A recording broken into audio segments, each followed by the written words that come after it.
10달, 길고도 달콤했던 시간이었습니다.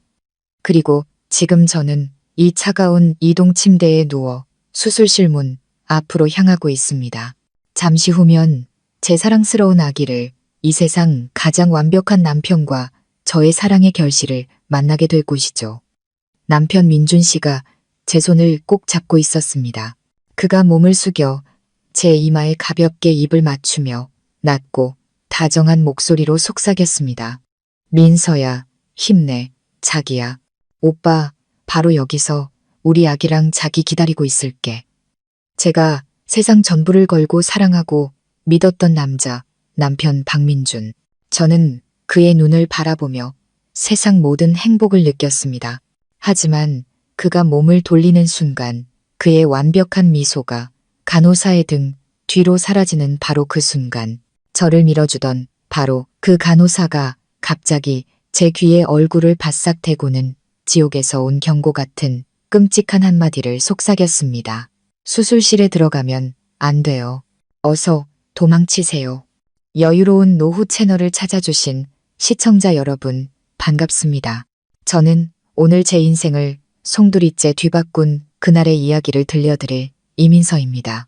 시청자 여러분, 그 순간, 그 속삭임은 저의 핑크빛 세상을 산산조각 냈습니다.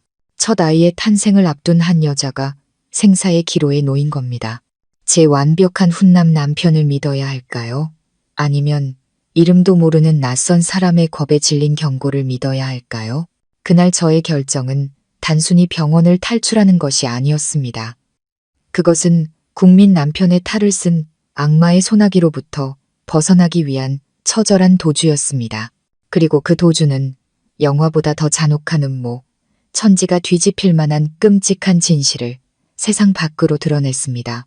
시청자 여러분께서 제가 왜 그토록 공포에 떨어야 했는지 이해하시려면 먼저 제 남편 박민준이라는 남자에 대해 이야기해야만 합니다. 저희는 결혼 3년차 부부였습니다. 그는 잘 나가는 무역회사 대표로 누가 봐도 부러워할 만한 남자였습니다. 잘생긴 외모, 뛰어난 능력, 젠틀한 매너, 그리고 무엇보다 아내를 지극정성으로 사랑하는 사람이었죠. 친구들은 늘 제게 전생에 나라를 구했으니 저런 국민 남편을 만났지라며 놀려댔고 저 또한 그렇게 믿어 의심치 않았습니다. 결혼 생활 3년 내내 그는 단 한 번도 제 마음을 불편하게 한 적이 없었으니까요.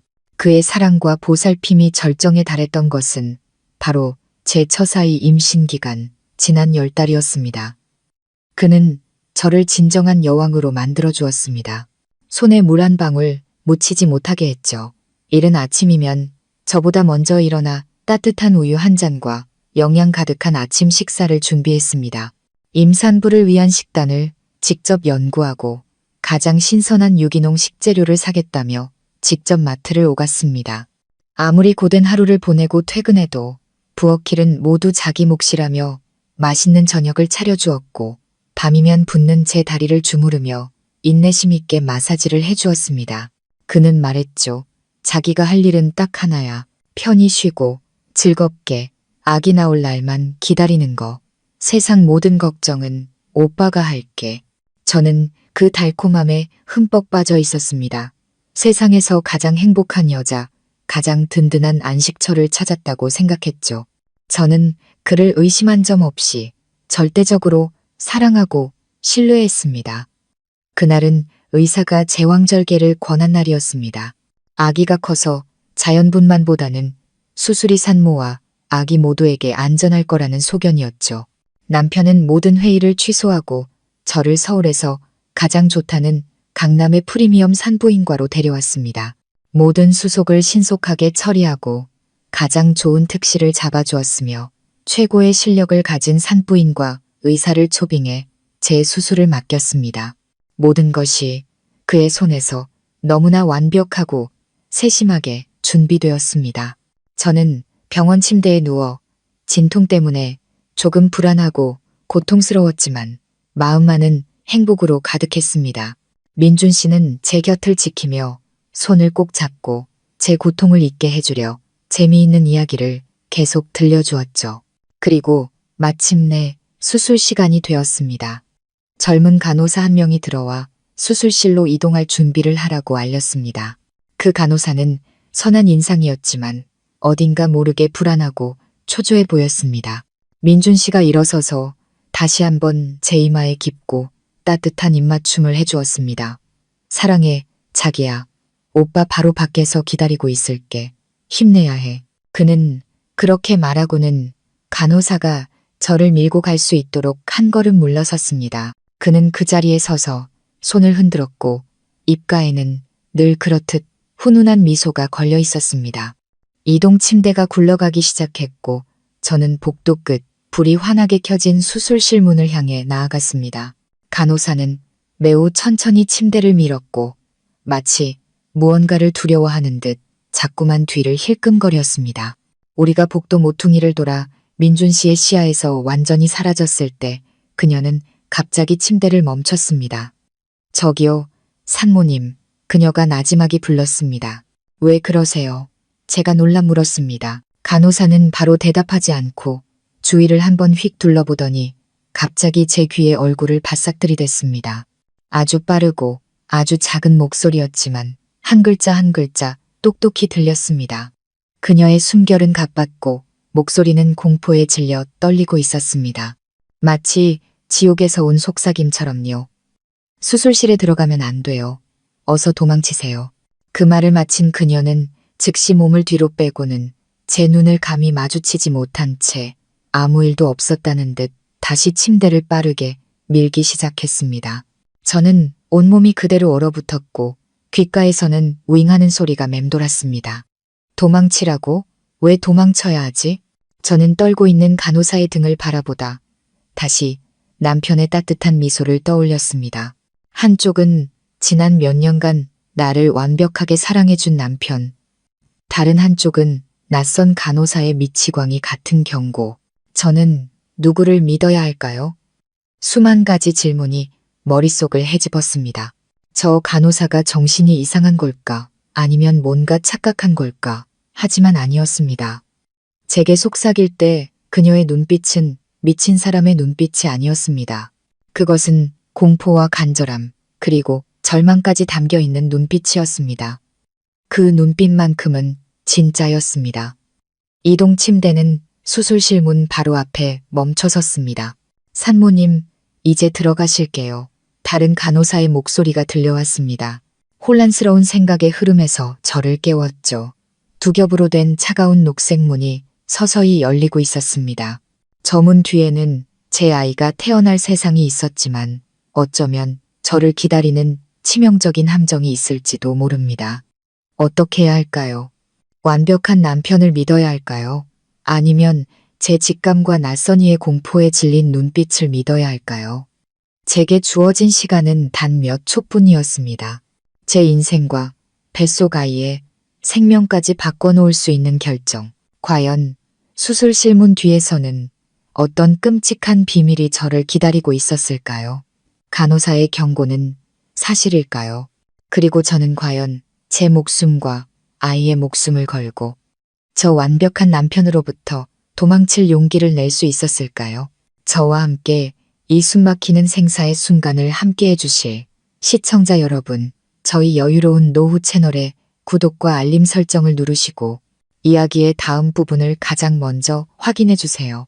차가운 녹색 수술실 문이 바로 눈앞에 있었습니다. 이동 침대 바퀴가 멈추는 소리, 짧지만 천근만근처럼 무거운 침묵이 흘렀습니다. 간호사의 속삭임이 여전히 귓가에 날카롭게 맴돌았습니다. 수술실에 들어가면 안 돼요. 어서 도망치세요. 행복과 설렘으로 뛰던 제 심장이 순식간에 누군가에게 꽉 움켜쥐어진 듯 숨막히게 조여왔습니다. 어떻게 해야 할까요? 수년간 저를 사랑해준 완벽한 남편을 믿어야 할까요? 아니면 낯선 이의 미친 경고를 믿어야 할까요? 머릿속이 뒤죽박죽이었습니다. 아니야, 분명 뭔가 착각한 걸 거야. 저는 스스로를 다독였습니다. 그 간호사가 사람을 착각했거나 정신적으로 문제가 있을 거라고요. 저는 가슴속에서 피어오르는 불안감을 애써 억누르며 남편 민준 씨가 제게 해주었던 모든 것들, 특히 지난 10달간의 임신 기간 동안의 일들을 떠올리려 애썼습니다. 제 믿음을 지탱해줄 이유가 필요했습니다. 그 간호사의 말이 터무니없는 망상이라는 것을 증명할 이유가요. 그러자 달콤했던 기억들이 너무나도 생생하게 밀려왔고, 그럴수록 간호사의 경고는 더욱 비현실적으로 느껴졌습니다. 지난 10달간 시청자 여러분, 저는 정말 여왕처럼 살았습니다. 민준 씨는 저를 세상의 중심으로 만들어 주었습니다. 그는 단순한 남편이 아니라 영양사이자 요리사였고 물리치료사였으며 저의 세상 그 자체였습니다.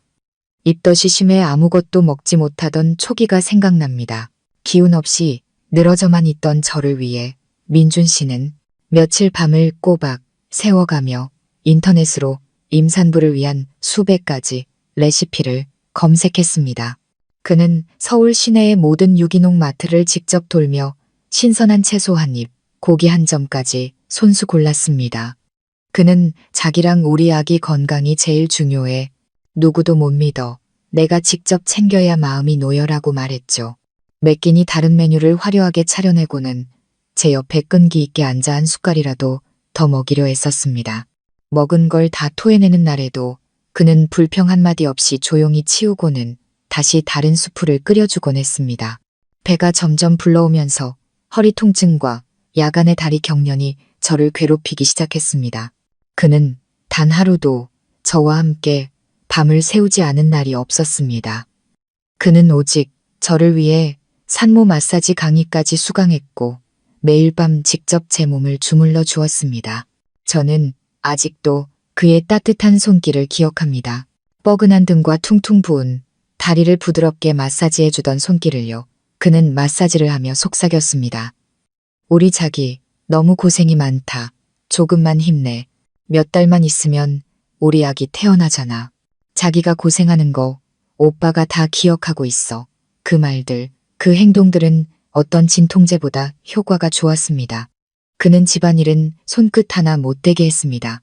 빨래, 청소는 물론 우유 한 잔 타는 것까지 모두 그의 몫이었죠. 그는 임산부는 힘든 일을 하거나 화학 제품에 노출되면 안 된다고 했습니다. 시간제 도우미를 불렀지만 그는 마음을 놓지 못했습니다. 자기가 뭘 필요로 하고 뭘 좋아하는지는 오빠만 알지 라고 말하면서요.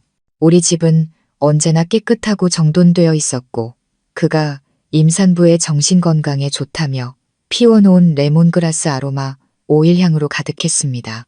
심지어 저의 작은 변덕까지도 모두 받아주었습니다. 제가 서울 외곽의 작은 가게에서 파는 간식이 먹고 싶다고 하면 한밤중이라도 기꺼이 차를 몰고 나가 사다 주었습니다. 제가 산책하고 싶다고 하면 모든 일을 제쳐두고 공원에서 제 손을 잡고 한 걸음 한 걸음 부축해 주었습니다. 그는 매일 밤아이에게 동화책을 읽어주었고 제 배에 귀를 대고 사랑의 말을 속삭였습니다.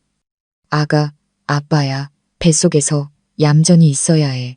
엄마 힘들게 하면 안 된다. 아빠 엄마가 우리 아기 매일매일 기다리고 있어. 그런 남편이, 그런 아빠가 어떻게 악마일 수 있겠습니까?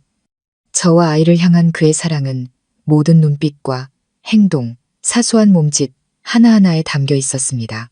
그것이 거짓일 리 없었습니다. 주변 모든 사람들이 저를 부러워했습니다. 친구들은 제가 운이 좋다고 했고 직장 동료들은 제 남편이 보존해야 할 희귀종이라고 놀렸습니다. 시골에 계신 저희 할머니조차 전화를 걸어 제 이야기를 들으실 때마다 얼굴에 웃음꽃이 피었고 그런 좋은 남편을 소중히 여겨야 한다고 신신당부하셨습니다.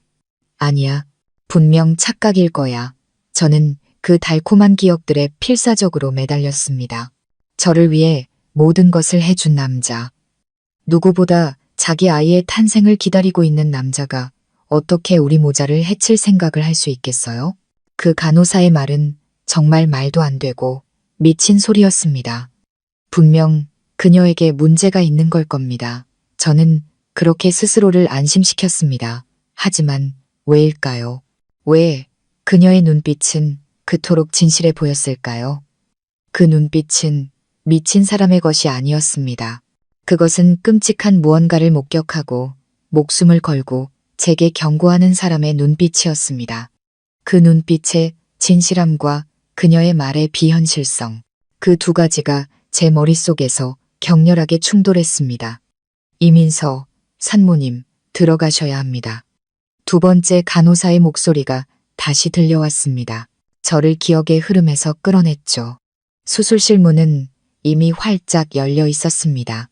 안에는 눈부신 조명과 차가운 의료기기들, 그리고 수술 준비를 마친 의료진이 보였습니다.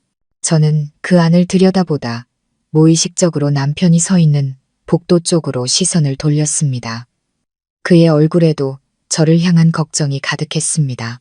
그가 미소를 지으며 힘내라는 의미로 주먹을 쥐어 보였습니다. 그 미소는 여전히 따뜻하고 완벽했습니다. 지난 10달간의 가짜 행복, 그 간호사의 속삭임이 갑자기 머릿속에 다시 울려 퍼졌습니다. 하지만 이번에는 가짜라는 두 글자가 덧붙여져서요. 지난 10달은 정말 행복했던 걸까요? 아니면 이 모든 것이 너무나 완벽하게 짜인 한편의 연극이었을까요? 저는 떨리기 시작했습니다. 남편에게 바쳤던 절대적인 믿음에 제 인생 처음으로 균열이 생기기 시작했습니다. 제 믿음에 생긴 균열은 처음에는 작은 금에 불과했지만 마치 유리판의 균열처럼 순식간에 퍼져나갔습니다. 작은 충격만으로도 산산조각 날 것처럼요. 그리고 그 충격은 바로 간호사의 속삭임이었습니다. 그것은 마치 해독제처럼 지난 10달간 민준 씨가 제 귀에 쏟아부었던 모든 달콤한 말들을 단번에 해독시켜버렸고, 제가 모든 것을 전혀 다른 렌즈, 바로 의심이라는 렌즈를 통해 다시 보게 만들었습니다. 제가 과거를 되짚어보기 시작했을 때 시청자 여러분, 저는 경악할 수밖에 없었습니다. 여왕처럼 행복했던 지난 10달이 사실은 제가 생각했던 것처럼 평온하지만은 않았다는 것을요. 분명 사소한 사고들이 있었습니다. 하지만 그때 저는 그 모든 것을 민준 씨가 늘 말했던 것처럼 제가 임신해서 둔해졌기 때문이라고만 생각했습니다. 하지만 지금 그 사건들을 하나로 꿰어 맞추자 그것들은 너무나도 교묘하게 위장된 미수에 그친 살인 시도처럼 보였습니다.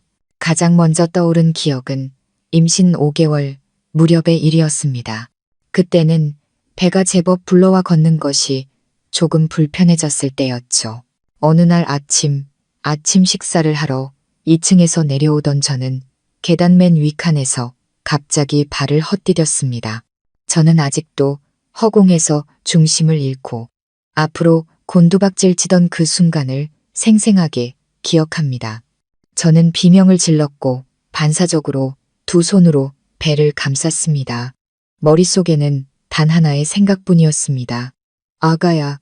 저는 우리 모자가 무사하지 못할 거라고 생각했습니다. 하지만 바로 그 순간 분명 부엌에서 요리하고 있어야 할 민준 씨가 갑자기 계단 아래에 나타났습니다.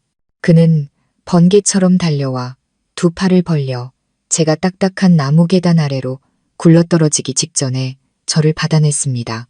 우리 둘 다 바닥에 나뒹굴었지만 그가 쿠션 역할을 해준 덕분에 저와 아기는 완전히 무사했습니다. 세상에, 자기야, 괜찮아? 그는 겁에 질려 떨리는 목소리로 물었습니다. 그는 황급히 제 온몸을 살피더니 저를 꼭 껴안았습니다. 그의 몸도 떨리고 있었습니다. 정말 놀랐네. 죽는 줄 알았어. 자기가 소리 지르는 걸 들어서 다행이야. 그때 저도 너무 놀라 그의 품에서 흐느껴 울기만 했습니다. 진정한 후에 그가 저를 부축해 일으켜 세웠고 우리는 사고의 원인을 발견했습니다.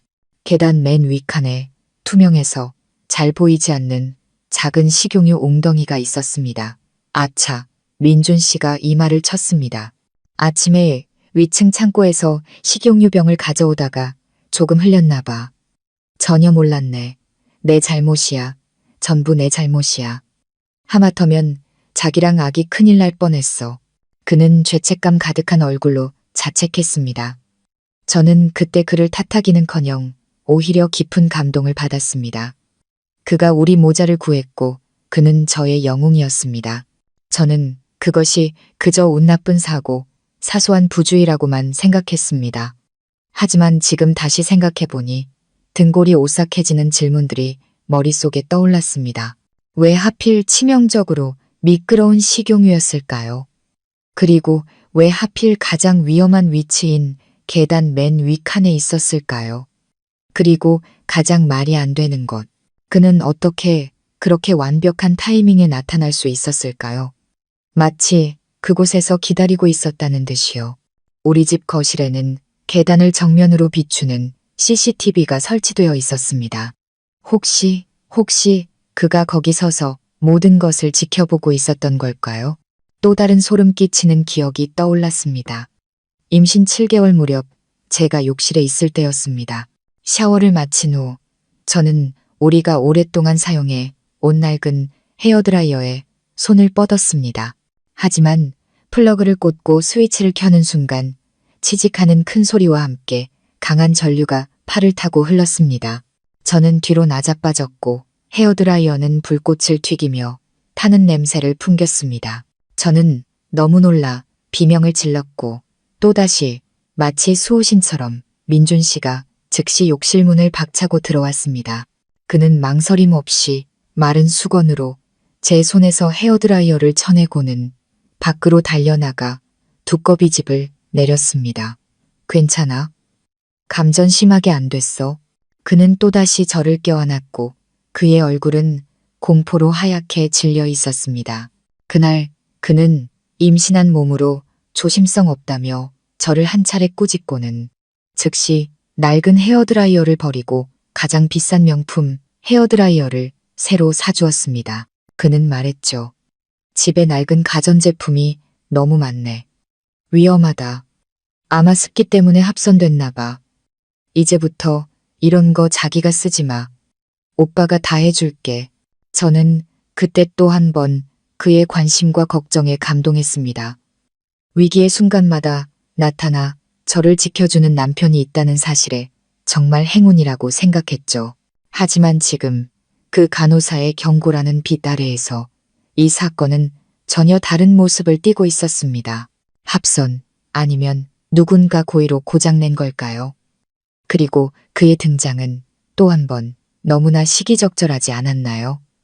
그는 욕실 문 바로 밖에 서 있었던 걸까요? 그는 무엇을 기다리고 있었을까요?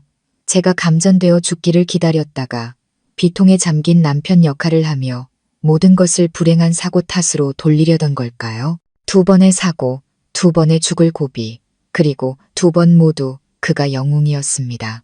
이것이 너무 많은 우연의 일치일까요? 시청자 여러분, 아니면 2번의 실패한 살인 시도였을까요? 첫 번째는 아마 타이밍 계산을 잘못했을 겁니다. 2번째는 아마 제가 놀라 제때 손을 놓을 거라고는 예상하지 못했을 겁니다. 그리고 지금 제가 수술대 위에 누워 무방비 상태가 된 지금이야말로 그가 손을 쓸 수 있는 마지막이자 가장 완벽한 기회였을 겁니다.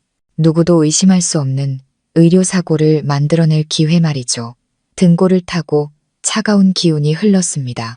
지난 10달의 행복은 천국에서의 삶이 아니라 죽음의 외줄 위를 걷는 것이었습니다. 그리고 그 줄의 반대편 끝에서 언제든 줄을 끊을 준비가 되어 있던 사람은 바로 제가 가장 사랑했던 남편이었습니다. 제 믿음은 완전히 무너져 내렸습니다. 다시는 붙일 수 없을 정도로 산산조각 났습니다. 이제 제 마음속에는 의심이 아닌 무서울 정도로 확실한 진실만이 남았습니다. 그 간호사의 말은 사실이고 이것은 완벽한 사랑의 탈을 쓴 살인 음모였습니다. 이민서 산모님, 제 말 들리세요? 간호사의 목소리가 다시 들려오며 저를 끔찍한 기억의 소용돌이에서 끌어냈습니다. 지금 바로 수술실로 들어가셔야 합니다. 안 돼. 저곳에 들어갈 순 없어. 도망쳐야 해. 하지만 어떻게? 진통은 점점 심해지고 있었습니다. 체력은 바닥나고 있었고 제 남편, 저 악마는 바로 저 밖에 서 있었습니다. 저의 탈출은 이제부터가 진짜 시작이었습니다. 제 믿음의 마지막 조각까지 산산이 부서졌습니다. 이제 제 머릿속에는 믿음과 불신 사이에 갈등은 없었습니다. 오직 차갑고 잔인한 단 하나의 진실만이 남았을 뿐입니다. 내가 가장 사랑했던 남자, 내 뱃속 아이의 아버지가 나를 죽이려 하고 있다. 그는 최소 2번이나 나를 죽이려 했고 이번 수술 때가 바로 마지막 일격이 될 것이다. 제 눈앞의 수술실 문은 더 이상 생명의 문이 아니었습니다. 그것은 죽음의 문이었습니다. 저곳으로 들어갈 수는 없었습니다. 무슨 수를 써서라도 도망쳐야 했습니다. 하지만 어떻게? 저는 이동 침대에 누워있고 몸은 무거웠으며 점점 심해지는 진통이 제 힘을 앗아가고 있었습니다. 제 주위에는 간호사와 의사들이 있었고 저 밖에는 훈남 남편의 탈을 쓴 악마가 기다리고 있었습니다. 제가 조금이라도 이상한 행동을 보이면 그는 즉시 눈치챌 겁니다. 이민서 산모님, 제 말 안 들리세요? 지금 바로 수술실로 들어가셔야 합니다. 2번째 간호사가 약간 짜증 섞인 목소리로 다시 말했습니다.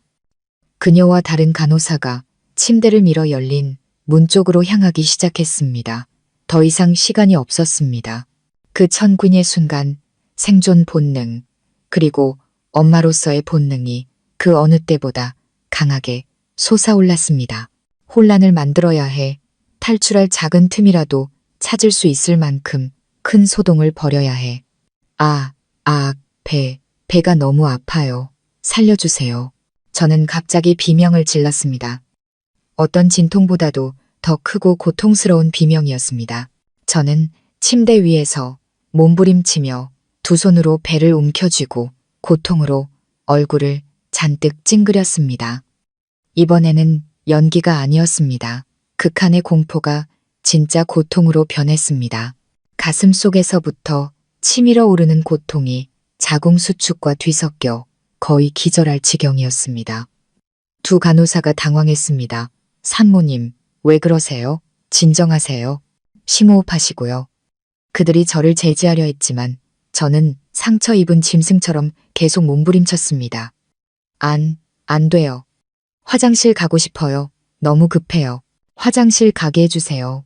저는 소리치며 산모의 상황에서는 더없이 합리적인 핑계를 댔습니다. 하지만 곧 수술 들어가셔야 해서 안 돼요. 한 간호사가 설명하려 애썼습니다. 아니요, 더는 못 참겠어요. 제가 여기서 애 낳는 꼴 보고 싶으세요? 저는 미친 사람처럼 물불 가리지 않는 목소리로 소리쳤습니다. 저의 소동은 주변의 이목을 끌었습니다. 밖에 서 있던 민준 씨도 제 비명을 듣고 황급히 달려왔습니다. 자기야, 왜 그래? 무슨 일이야? 그가 달려와 제 손을 잡았습니다. 얼굴에는 여전히 걱정과 사랑이 가득했습니다. 하지만 이제 제 눈에 그 표정은 역겨운 가면일 뿐이었습니다. 나 화장실 가고 싶어. 배가 너무 아파. 저는 눈물을 흘리며 고통스러워하는 아내 역할을 완벽하게 연기했습니다. 화장실. 그는 잠시 망설이며 간호사들을 쳐다봤습니다. 괜찮을까요? 나이가 좀 더 있어 보이는 간호사가 동정 어린 표정을 지었습니다. 네, 괜찮을 거예요. 태아가 방광을 눌러서 그럴 수 있어요. 화장실은 바로 저기니까 제가 빨리 부축해서 다녀오겠습니다. 민준 씨가 고개를 끄덕였습니다. 그럼 부탁드립니다. 자기야, 조금만 참아. 다녀와서 바로 수술 들어가자. 그는 여전히 다정한 목소리로 말했습니다.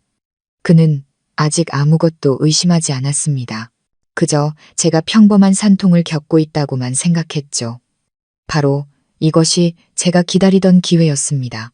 나이든 간호사와 젊은 간호사 한 명이 배를 움켜쥔 저를 부축하며 복도 끝 여자 화장실로 힘겹게 발걸음을 옮겼습니다. 화장실에 들어서자마자 저는 재빨리 주위를 둘러봤고 마침내 그것을 발견했습니다. 맨 끝 칸 높은 곳에 있는 커다란 환기창을요. 그리고 가장 중요한 것, 그 창문 너머로 비상탈출구라는 글씨가 적힌 인적이 드문 작은 통로가 보였습니다. 심장이 미친 듯이 뛰었습니다. 이것이 저의 유일한 살 길이었습니다. 2 분은 잠시 밖에 나가 계셔주세요. 저 혼자 있고 싶어요. 저는 힘없는 목소리로 말했습니다. 두 간호사가 고개를 끄덕이고 문을 닫았습니다. 문이 닫히자마자 저는 1초도 망설이지 않았습니다. 저를 괴롭히는 고통도 무거운 임신한 배도 모두 무시했습니다. 화장실 문을 잠그고 온 힘을 다해 변기 위로 올라갔습니다. 환기창은 꽤 높아서 저는 발끝으로 서서 벽을 더듬으며 조금씩 기어 올라가야 했습니다. 이마에서는 땀이 비 오듯 쏟아졌습니다. 하지만 아이에 대한 생각, 저를 기다리는 죽음의 덫에 대한 생각이 제게 초인적인 힘을 주었습니다. 마침내 창틀을 잡는 데 성공했습니다. 온 힘을 다해 플라스틱 방충망을 밀어냈습니다. 그리고 몸을 밖으로 빼내기 시작했습니다. 산모에게는 지극히 어렵고 위험한 일이었습니다. 배가 창틀에 눌려 찢어질 듯 아팠지만 멈출 수 없었습니다. 산모님, 아직 안 나오셨어요. 왜 이렇게 오래 걸리세요? 밖에서 간호사의 목소리가 들려왔습니다. 저는 깜짝 놀랐습니다. 시간이 얼마 남지 않았다는 것을 알았죠. 이를 악물고 마지막 남은 힘을 다해 몸을 앞으로 밀었습니다. 그리고 마침내 온몸이 창밖으로 빠져나가 비상탈출구 바닥으로 쿵 하고 떨어졌습니다. 꽤 강한 충격에 눈앞이 캄캄해졌지만 쓰러질 수는 없었습니다. 저는 몸을 일으켜 배를 감싸 안고 달리기 시작했습니다. 차갑고 어두운 비상계단을 어디가 끝인지도 모른 채 달렸습니다. 그저 달려야 한다는 생각뿐이었습니다. 저곳에서 최대한 멀리, 더 멀리 도망쳐야 했습니다. 저의 탈출은 일단 첫걸음은 성공한 셈입니다. 차가운 철제 비상계단 위로 제 발소리가 쿵쿵 울렸습니다. 미친 듯이 뛰는 심장 소리, 거친 숨소리와 뒤섞였죠. 저는 몇 층을 내려왔는지도 모른 채 무작정 아래로 달렸습니다. 추락의 고통과 점점 심해지는 진통이 저를 덮쳤지만 공포는 그보다 더 컸습니다. 다시 붙잡힐까봐, 그 악마 같은 녹색 문 안으로 끌려 들어갈까봐 두려웠습니다. 1층에 도착했을 때 저는 정문으로 나갈 엄두를 내지 못했습니다. 민준 씨와 그의 공범들이 분명 그곳에 있을 테니까요. 저는 병원 뒤뜰, 의료 폐기물을 모아두는 곳으로 통하는 작은 뒷문을 발견했습니다. 문을 살짝 열고 밖을 살폈습니다. 다행히 아무도 없었습니다. 저는 재빨리 몸을 빼내 밖으로 나가 사람 키보다 높은 쓰레기통들 사이로 몸을 숨기며 다시 달렸습니다. 한편 분만 대기실에서는 민준 씨의 인내심이 바닥나고 있었습니다. 10분, 15분이 지나도 제가 화장실에서 나오지 않자 그는 뭔가 잘못됐다고 느끼기 시작했습니다. 왜 이렇게 안 나오지? 그는 중얼거리며 화장실 쪽으로 향했습니다. 내가 한번 들어가 볼게. 그가 문을 두드렸습니다. 민서야, 아직이야? 다들 기다리고 있어. 아무 대답이 없자 그는 더 세게 문을 두드렸습니다. 민서야, 안에 있어. 여전히 소름 끼치는 침묵만이 흘렀습니다. 불길한 예감에 그는 더 이상 문을 두드리지 않고 문을 박차고 안으로 들어갔습니다. 두 간호사가 놀라 뒤따라 들어왔습니다. 뭐 하시는 거예요? 여긴 여자 화장실이라고요. 하지만 그는 신경 쓰지 않았습니다. 그는 맨 끝 칸 문을 발로 차서 열었고 눈앞의 광경에 할 말을 잃었습니다. 안은 텅 비어 있었고 환기창만 활짝 열려 있었습니다. 바닥에는 아직 마르지 않은 발자국이 찍혀 있었죠. 도망쳤어. 그 미친년이 도망쳤다고. 그는 고함을 질렀습니다. 그의 목소리에는 더 이상 다정함이라고는 찾아볼 수 없었습니다. 대신 눈앞에서 먹잇감을 놓친 맹수에 미친 듯한 분노만이 가득했습니다. 그의 훈훈했던 얼굴은 이제 분노로 흉측하게 일그러져 있었고 두 눈은 핏발이 선 채 이글거리고 있었습니다. 어디로 도망쳤다는 거야? 그 무거운 배를 하고서 그의 공범인 의사 중 한 명도 놀라 달려왔습니다. 찾아. 전부 흩어져서 찾아. 병원 밖으로는 절대 못 나갔을 거야. 그는 자신의 공범들과 간호사들에게 소리치며 명령했습니다. 경비 불러. 모든 출입구 봉쇄하고 방 하나하나 구석구석 다 뒤져.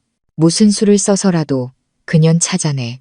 그리고 시청자 여러분, 병원 전체를 무대로 한숨 막히는 추격전이 시작되었습니다.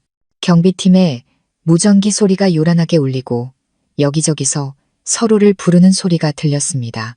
수십 명의 보안 요원과 간호사, 그리고 민준 씨까지 합세해 대대적인 수색에 나섰습니다.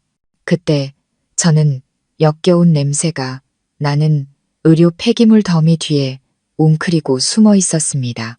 여기저기서 들려오는 다급한 발소리, 제 이름을 부르는 소리가 들려왔습니다. 저는 배를 꼭 껴안고 숨을 죽였습니다.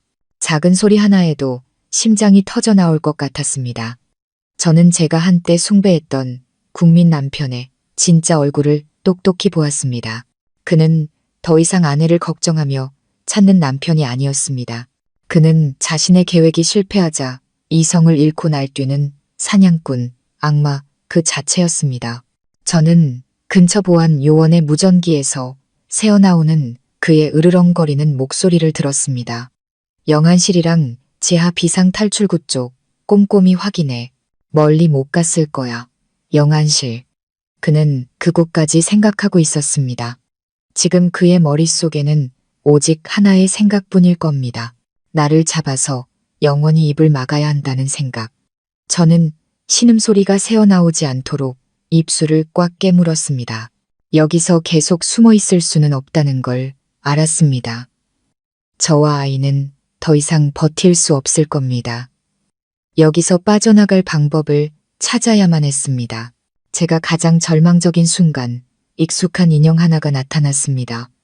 제게 경고를 속삭여 주었던 간호사 하나 씨였습니다. 그녀는 주위를 한번 둘러보더니 재빨리 제 쪽으로 달려왔습니다. 산모님, 괜찮으세요? 어서 저를 따라오세요. 빨리요. 제게는 다른 선택지가 없었습니다.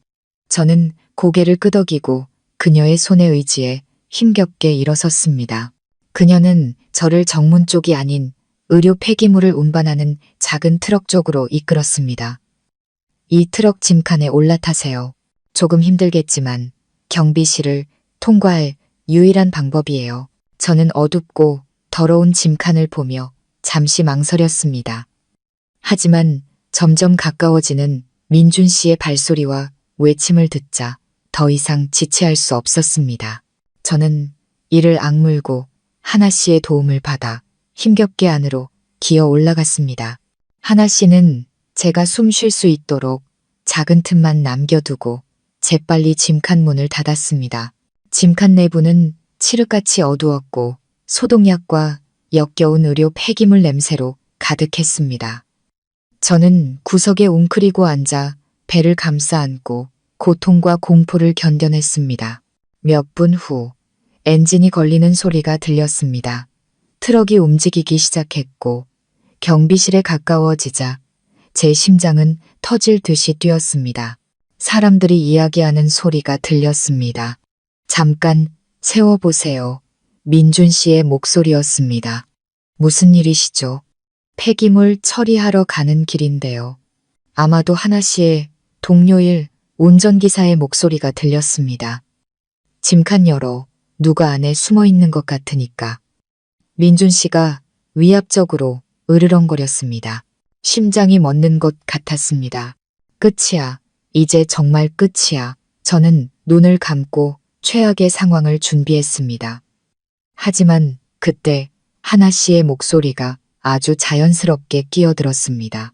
박 대표님, 뭐 하시는 거예요? 거기 안에는 전부 감염성 의료 폐기물이에요. 혈액 묻은 솜, 주사바늘 같은 거요. 만약 열었다가 무슨 일이라도 생기면 누가 책임지실 건데요. 하나 씨의 말이 효과가 있었던 것 같습니다. 저는 민준 씨가 욕설을 내뱉는 소리를 들었고 이내 그가 말하는 소리가 들렸습니다. 알았어, 통과시켜. 대신 다른 차들은 꼼꼼히 검사해.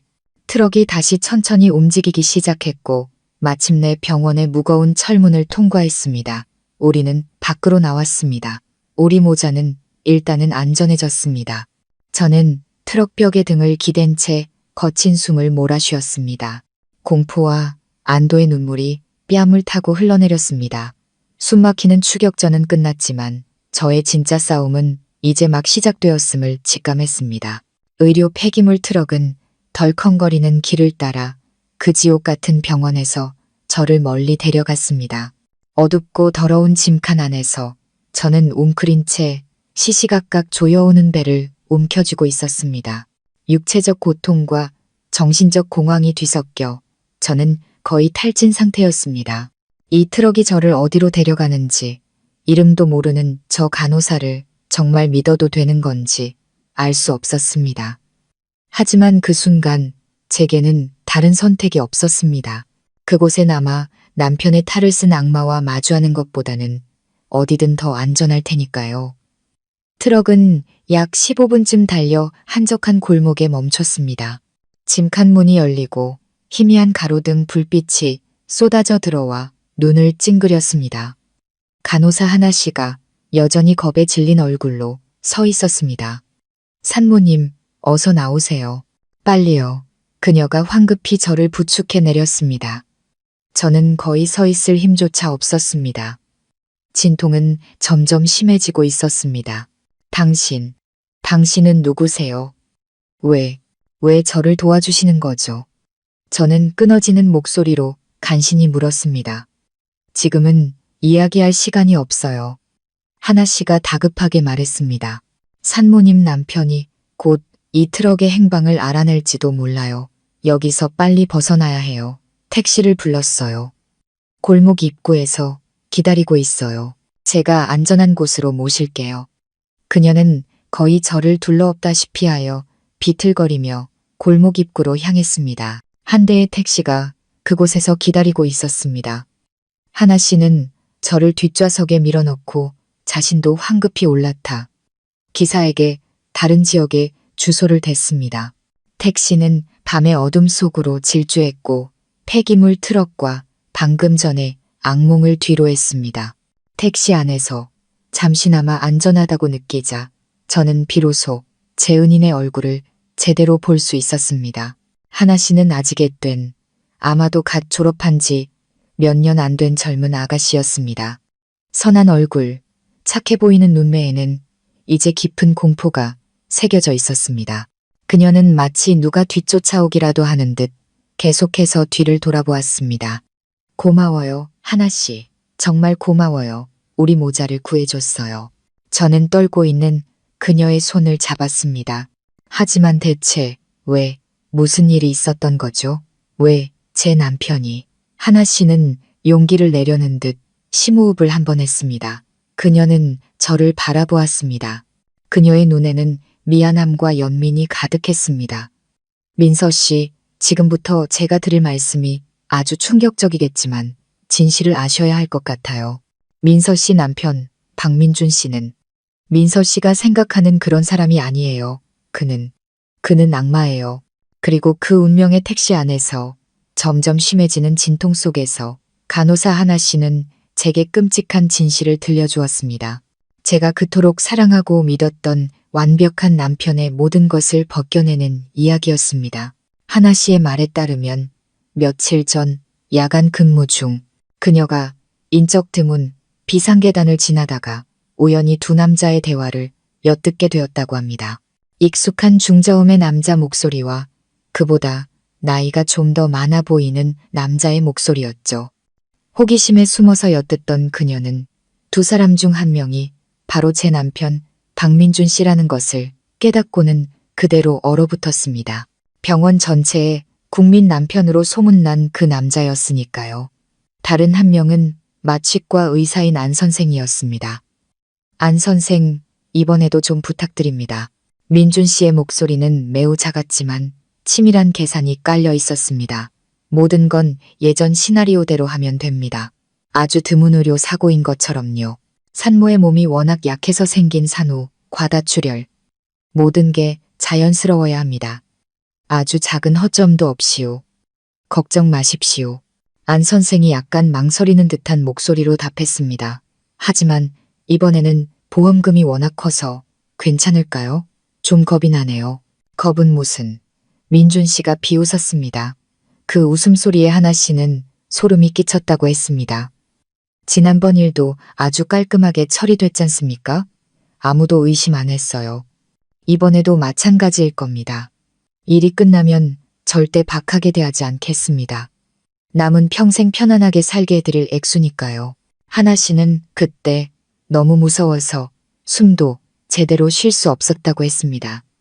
그녀는 예전 시나리오가 뭔지, 의료사고가 뭔지 정확히는 몰랐지만 그들이 어떤 산모를 대상으로 끔찍한 음모를 꾸미고 있다는 것만은 확실히 알 수 있었습니다. 하지만 그녀는 그 희생자가 누구인지는 몰랐습니다. 그러다 다음 날 그녀가 우연히 제 진료 기록을 보게 된 것입니다. 남편 박민준, 주치의 김 박사, 그리고 수술팀의 마취과 의사 명단에 안 선생의 이름이 있는 것을 보고 모든 조각이 맞춰졌습니다. 그 음모의 희생자는 바로 저였습니다. 하나 씨는 공황 상태에 빠졌습니다. 신고하고 싶었지만 두려웠습니다. 그녀는 힘없는 말단 간호사였고 증거도 권력도 없었습니다. 부유한 사업가와 병원에서 영향력 있는 의사를 상대로 싸우는 것은 계란으로 바위치기였습니다. 보복당하거나 직장을 잃거나 혹은 그보다 더 끔찍한 일을 당할까봐 두려웠습니다. 하지만 의료인으로서의 양심, 인간으로서의 양심이 그녀를 가만두지 않았습니다. 곧 태어날 아기와 엄마가 그렇게 잔인하게 살해당하는 것을 눈뜨고 볼 수는 없었습니다. 그녀는 행동하기로 결심했습니다. 정말 많이 고민했어요. 하나 씨가 눈물을 글썽이며 제게 말했습니다. 어떻게 해야 할지 몰랐어요. 경찰에 신고하기엔 증거가 없고 민서 씨에게 바로 말하자니 믿지 않으실 것 같고 오히려 그 사람이 눈치채고 더 일찍 손을 쓸까봐 두려웠어요. 제가 생각할 수 있는 유일한 방법은 민서 씨가 그 덫에 발을 들여놓기 직전 마지막 순간에 경고하는 것뿐이었어요. 제가 일부러 부딪히는 척하며 민서 씨 귀에 속삭일 기회를 만들었던 거예요. 죄송해요. 제가 할 수 있는 건 거기까지였어요. 저는 하나 씨의 이야기를 듣고 온몸이 차갑게 식었습니다. 죄책감이 맞았습니다. 그녀의 속삭임은 미친 소리가 아니라 생사를 가르는 경고였고 낯선 아가씨의 용기와 양심으로 얻어낸 진실이었습니다. 저는 하나 씨의 손을 꼭 잡았습니다. 목소리가 메어왔습니다. 하나 씨, 고마워요. 우리 모자를 구해줘서 정말 고마워요. 이 은혜 평생 어떻게 갚아야 할지 모르겠어요. 그런 말씀 마세요. 하나 씨가 고개를 저었습니다. 제가 마땅히 해야 할 일이었어요. 이제 어떡하실 거예요? 언제 아기가 태어날지 몰라요. 이제 출산이 임박했어요. 저는 잠시 침묵했습니다. 다른 병원으로 가기 전에 남편이 말했던 예전 시나리오에 대해 더 자세히 알아야겠어요. 그게 뭐죠? 저는 하나 씨를 간절한 눈빛으로 바라보았습니다. 하나 씨, 지난번 일이라고 했잖아요. 그게 무슨 일이에요? 혹시 다른 여자도 있었던 건가요? 하나 씨는 더 말하기를 꺼리는 듯 망설였습니다. 하지만 제 눈빛을 보고는 한숨을 쉬며 입을 열었습니다. 이건 저도 선배 간호사들한테 들은 이야기일 뿐이에요. 하지만 민서 씨 남편의 대화를 듣고 나니 이게 사실이라고 확신하게 됐어요. 그리고 하나 씨는 제게 더 끔찍한 비밀을 이야기해 주었습니다. 저보다 먼저 희생된 저와 같은 행운을 누리지 못했던 한 여자에 대한 비밀이었습니다. 지금으로부터 약 3년 전 제가 이 병원으로 오기 전이었어요. 하나 씨가 마치 괴담을 들려주듯 목소리를 낮추며 시작했습니다. 바로 이 병원 산부인과에서 아주 비극적인 사건이 있었대요. 한 산모가 아이를 낳은 지 불과 몇 분 만에 수술대 위에서 사망한 사건이었죠. 심장이 쿵하고 내려앉았습니다. 사망이라고요? 왜요? 진료 기록에 적힌 사인은 매우 드문 의료 사고였어요. 하나 씨는 그 단어를 의도적으로 강조했습니다. 환자가 양수색전증을 앓았대요. 아주 위험한 산과 합병증으로 사망률이 굉장히 높아요. 수술팀이 최선을 다했지만 결국 살리지 못했답니다. 아기는 다행히 살았지만 조산이라 신생아 중환자실로 옮겨졌고요. 정말 안타까운 이야기네요. 저는 그 불행한 여성을 생각하며 가슴 아파했습니다. 네, 맞아요. 하나 씨가 고개를 끄덕였습니다. 모두가 안타까운 사고라고만 생각했어요. 그 여성의 남편은 엄청나게 비통해했고 모든 장례 절차를 잘 마무리하고 의료진에게 감사 인사를 전하며 어떠한 항의도 하지 않았다고 해요. 그 이야기는 그렇게 서서히 잊혔죠. 저도 그냥 선배들에게 스치듯 들은 이야기라 전혀 신경 쓰지 않았어요. 민서 씨 남편의 대화를 듣기 전까지는요. 잠깐만요. 저는 갑자기 등골을 타고 차가운 기운이 흐르는 것을 느꼈습니다. 그 여성의 남편이라고요. 그 남자는 하나 씨가 안타까운 눈빛으로 저를 바라봤습니다. 그 남편, 아내를 잃고 비통에 잠긴 남편 역할을 완벽하게 해냈던 그 남자가 바로 박민준 씨였어요. 온몸에 전기가 흐르는 것 같았습니다. 아니, 아닐 거야. 장난이죠? 그 사람일 리가 없어요. 장난 아니에요, 민서 씨. 하나 씨의 목소리는 단호했습니다. 제가 몰래 예전 기록을 확인해 봤어요. 남편 이름에 박민준이라고 똑똑히 적혀 있었어요. 그리고 그 여성의 이름은 윤지아 씨였고요. 그는 그녀를 약혼녀라고 소개했대요. 혼인신고는 안 했지만 이미 같이 살고 있었다고 하더라고요. 윤지아, 낯선 이름이었지만 이제는 저를 소름 끼치게 만드는 이름이었습니다. 저 이전에 다른 여자가 있었습니다. 민준 씨의 아이를 임신했고 똑같은 수술대에 누웠던 여자. 하지만 그녀는 저처럼 운이 좋지 못했습니다. 그녀는 죽었습니다. 드문 의료사고, 예전 시나리오, 지난번 일도 아주 깔끔하게 처리됐지 않습니까? 하나 씨가 들었던 민준 씨의 모든 말이 이제 하나로 연결되어 더없이 끔찍한 진실을 만들어냈습니다. 윤지아 씨의 죽음은 사고가 아니었습니다. 그것은 살인이었습니다. 산과 합병증이라는 완벽한 위장 아래 자행된 살인이었습니다. 그리고 그날 수술을 집도했던 김 박사와 마취를 담당했던 안 선생이 바로 공범이었던 겁니다. 그들은 이미 한 번 그 짓을 저질렀고 이제 저에게 똑같은 짓을 반복하려 했던 것입니다. 저는 택시 좌석에 앉아 완전히 넋이 나갔습니다. 제가 사랑했던 남자, 국민 훈남 남편이 알고 보니 연쇄 살인마였습니다. 그는 자신의 아이를 임신한 여자를 죽였고 이제 저와 아직 태어나지도 않은 우리 아이까지 죽이려 했습니다. 왜? 저는 희미한 목소리로 물었습니다. 희망 없는 질문이었습니다. 왜 그런 짓을 한 거죠? 돈 때문에?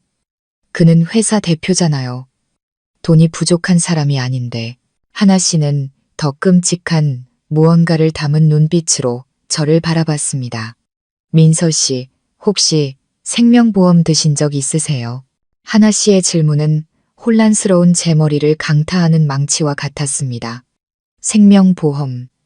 갑자기 기억이 떠올랐습니다. 생명보험.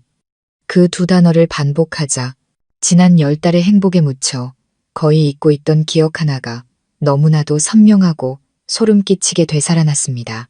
지금으로부터 약 6개월 전 제가 임신 3개월 차로 한창 입덧에 시달릴 때였습니다. 어느 날 저녁 민준 씨가 평소에 장난기 넘치는 모습과는 달리 아주 진지한 얼굴로 집에 돌아왔습니다. 그는 늘 그렇듯 부엌으로 직행하지 않고 소파에 앉아있던 제 옆에 앉아 제 손을 잡았습니다. 그의 목소리는 낮고 진심 어린 걱정으로 가득했습니다. 자기야, 오빠가 생각을 많이 해봤는데 우리가 곧 부모가 된다고 생각하니까 책임감이 훨씬 더 커지는 것 같아. 인생이란 게 한치 앞을 모르는 거잖아. 언제 어떤 위험이 닥칠지 모르니까. 저는 그때 곧 엄마가 된다는 행복감에 취해 순진하게 그의 어깨에 머리를 기댔습니다. 오빠, 왜 그런 말을 해? 우리 지금 아주 잘 살고 있잖아. 오빠 사업도 안정적이고 나도 모아둔 돈이 좀 있는데. 걱정할 게 뭐가 있어. 그가 한숨을 쉬었습니다. 아주 무겁고 고뇌에 찬 한숨이었습니다. 그가 제 머리를 부드럽게 쓰다듬었습니다. 알아. 하지만 조심해서 나쁠 건 없지. 오빠는 혹시라도 나한테 무슨 일이 생겨도 자기랑 우리 아기는 최고의 환경에서 부족함 없이 살았으면 좋겠어. 그는 잠시 말을 멈추고 제 눈을 깊이 들여다봤습니다. 그때 저는 그 눈빛이 사랑과 책임감으로 가득 차 있다고 생각했습니다. 내가 생명보험에 대해서 좀 알아봤는데 우리도 하나 드는 게 좋을 것 같아. 이건 갑작스러운 위험에 대한 대비일 뿐만 아니라 나중에 우리 아기 교육 자금을 위한 든든한 투자이기도 해. 시청자 여러분, 들어보세요. 아내가 임신한 시기에 이렇게까지 멀리 내다보며 걱정해주는 남편이라니 어떤 여자가 감동하지 않을 수 있겠습니까? 저는 그때 그의 세심함에 완전히 녹아내렸습니다. 저는 제가 정말 운이 좋다고 나를 사랑할 뿐만 아니라 가족에 대한 책임감도 엄청난 남자를 만났다고 생각했습니다. 자기는 어떻게 생각해? 그가 기대에 찬 목소리로 물었습니다. 아주 신뢰할 만한 외국계 보험회사 상품을 찾아놨어. 보장 금액이 아주 크지만 연간 납입금도 만만치 않아. 하지만 걱정 마. 비용은 전부 오빠가 알아서 할게. 자기는 그냥 동의하고 서명만 하면 돼. 저는 그때 사랑과 책임감으로 가득한 그런 제안을 어떻게 거절할 수 있었을까요? 망설임 없이 완전히 동의했습니다. 며칠 후 고급스럽게 차려입은 보험 설계사가 우리 집으로 직접 찾아왔습니다. 민준 씨는 제 옆에 앉아 함께 설명을 들었습니다. 그는 아주 잘 아는 것처럼 보였고 보장 내용과 약관에 대해 계속해서 질문을 던졌습니다. 그리고는 이 분야에 대해 전혀 모르는 저를 위해 하나하나 자세히 설명해 주었습니다. 그는 말했죠. 걱정 마, 자기야. 내가 꼼꼼하게 다 살펴봤어. 우리한테 아주 유리한 계약이야. 그리고 저는 서명했습니다. 저는 그 안에 적힌 작고 빽빽한 글씨들, 세부 사항들을 제대로 읽어보지도 않은 채 두꺼운 생명보험 계약서에 서명했습니다. 남편의 선택을 전적으로 신뢰했기 때문입니다. 제가 어렴풋이 기억하는 것은 그 계약의 보장 금액이 어마어마한 액수였고 만약 저에게 무슨 일이 생길 경우 유일한 수혜자가 바로 박민준이라는 사실뿐이었습니다. 이제 하나 씨가 그 이야기를 꺼내자 그 기억이 너무나 선명하고 소름 끼치게 되살아났습니다. 네, 들었어요. 저는 더듬거리며 하나 씨에게 말했습니다. 제 목소리가 아닌 것 같았습니다. 약 6개월 전에요. 그 사람이 들자고 해서 보장 금액이 얼마였죠? 하나 씨의 목소리는 마치 최후의 일격을 준비하는 것처럼 심각했습니다. 정확히는 기억 안 나요. 아마 아주 큰 액수였던 것 같아요. 혹시 50억 아니었나요? 50억. 하나 씨의 입에서 그 숫자가 나오는 순간 그것은 더 이상 평범한 숫자가 아니었습니다. 그것은 사형 선고였고 모든 것에 대한 피로 얼룩진 설명이었습니다. 어떻게 아셨어요? 저는 이미 답을 알고 있었지만 희미한 목소리로 다시 물었습니다. 제가 들은 액수가 바로 그거였으니까요. 하나 씨가 말했습니다. 그녀의 목소리는 공포와 분노로 떨리고 있었습니다. 민서 씨, 남편이랑 안 선생이 나누는 대화에서 똑똑히 들었어요. 박민준 씨가 이번 50억짜리 계약은 절대 놓칠 수 없다. 안 선생의 실력만 믿는다라고 말하는 걸요. 50억. 평범한 사람을 악마로 만들기에 충분한 상상도 할 수 없는 액수. 이제야 모든 것을 알겠습니다. 너무나도 명확해졌습니다. 그의 사랑, 그의 보살핌, 지난 10달간의 완벽함은 모두 연극이었습니다. 저를 안심시키고 그 보험 계약서에 순순히 서명하게 한 다음 수술대라는 마지막 덫으로 순순히 걸어 들어가게 만들기 위한 연극이었습니다. 그는 저를 사랑한 게 아니었습니다. 그는 오직 50억이라는 숫자만을 사랑했던 겁니다. 제 뱃속의 아이는 그에게 사랑의 결실이 아니었습니다.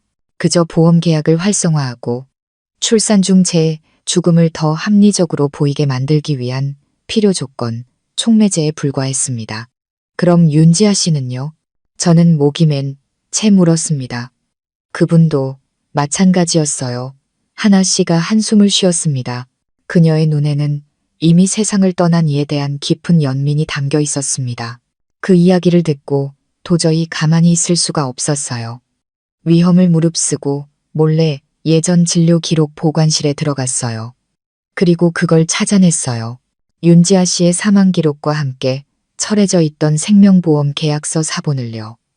아마 민서 씨 남편이 병원의 절차를 위해 제출했던 것 같아요. 그 계약도 그녀가 사망하기 불과 몇 달 전에 가입된 거였어요. 보장 금액은 민서 씨만큼 크지는 않았지만 무려 10억 원이었어요. 그리고 수혜자는 당연히 박민준 씨였고요. 이제 모든 것이 명확해졌습니다.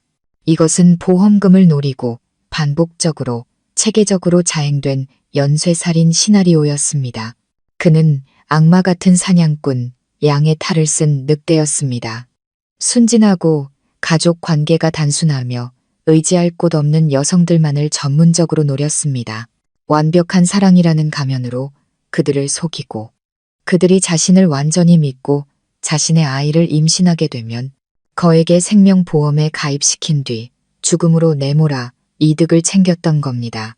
윤지아 씨가 첫 번째 희생자였고 제가 두 번째가 될 뻔했습니다. 진실의 고통이 뒤섞여 저는 거의 정신을 잃을 뻔했습니다.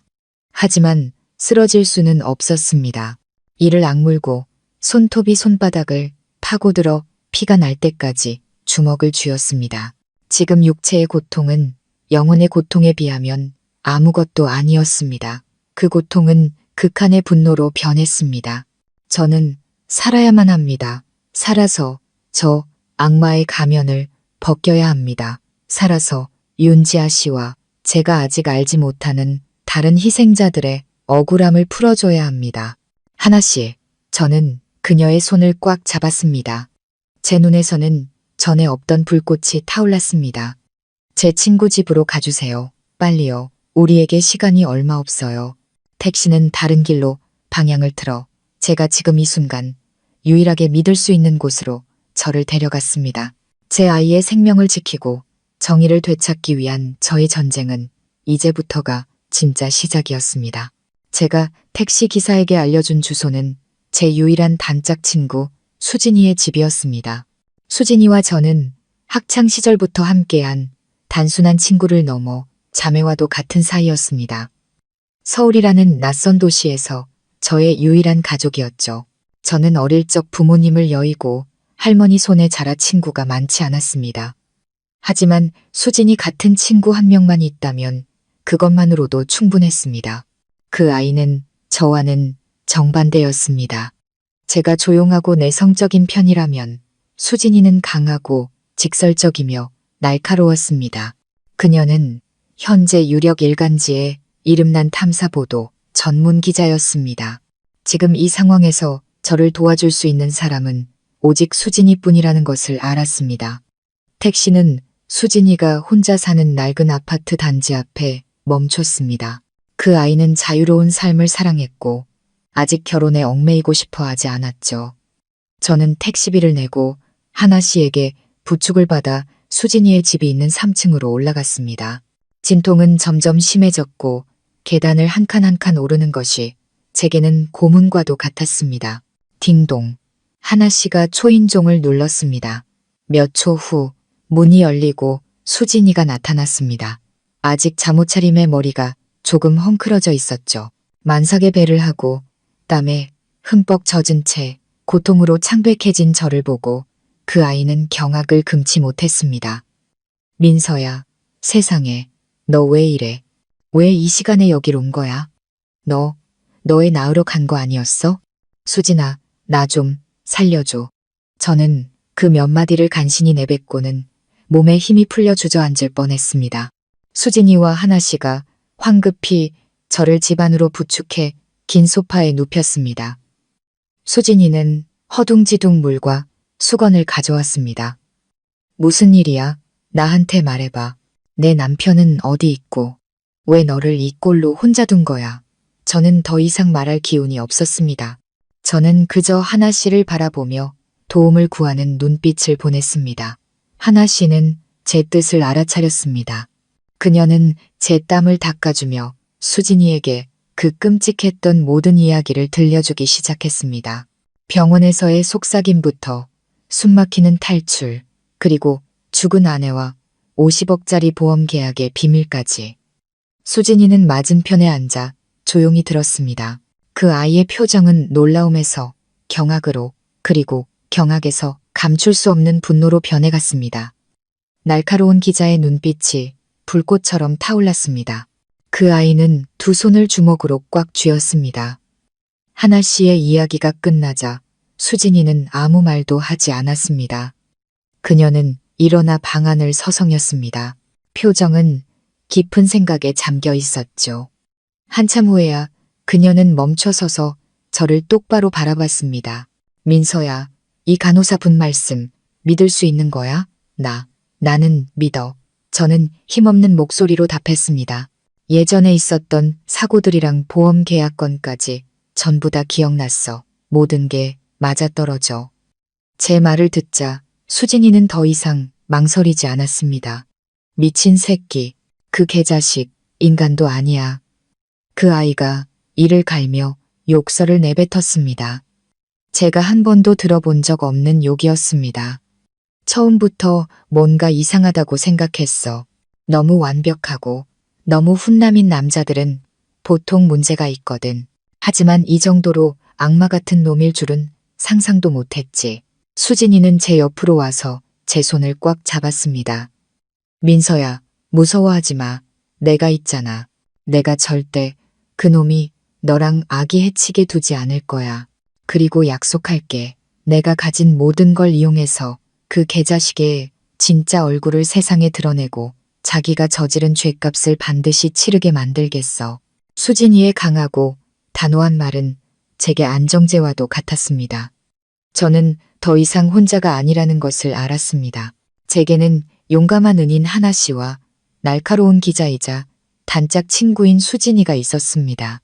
자, 이제 가장 먼저 할 일은 수진이의 목소리는 전문 기자의 침착함을 되찾았습니다. 너와 아기의 안전을 확보하는 거야. 내가 아주 신뢰하는 의사 선생님께 연락할게.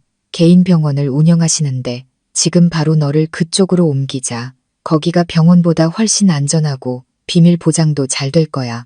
내 출산은 절대적으로 안전하게 이루어져야 해. 그 아이는 신속하게 전화를 걸었고 불과 15분 후 아파트 단지 아래에 사설 구급차가 도착했습니다. 저는 믿을 수 있는 의료진의 보살핌을 받으며 차에 올랐습니다. 하나 씨도 함께였습니다. 그녀는 더 이상 병원으로 돌아갈 수 없다고, 민준 씨의 보복이 두렵다고 말했습니다. 병원으로 가는 길에 진통은 점점 심해졌지만 저는 이를 악물고 버텼습니다. 수진이를 바라보자 그 아이는 여전히 제 손을 꼭 잡고 있었습니다. 수진아, 내가 아기 낳고 나면 우리 이제 어떻게 해야 해? 수진이가 단호한 눈빛으로 저를 바라봤습니다. 네가 순산하고 나면 그때부터가 우리 전쟁의 진짜 시작이야. 내가 온 서울을 다 뒤져서라도 그놈의 범죄 증거를 찾아낼게. 나만 믿어. 저는 고개를 끄덕였습니다. 강렬한 믿음이 솟아올랐습니다. 앞으로의 길이 험난할 것을 알았지만 더 이상 두렵지 않았습니다. 제 아이를 위해, 윤지아 씨를 위해, 그리고 저 자신을 위해 저는 끝까지 싸울 것입니다. 수진이가 소개해준 의사 선생님의 개인 병원은 매우 안전하고 비밀이 보장되는 곳이었습니다. 그곳에서 믿음직한 의료진의 헌신적인 보살핌 아래 저는 건강하고 예쁜 아들을 순산했습니다.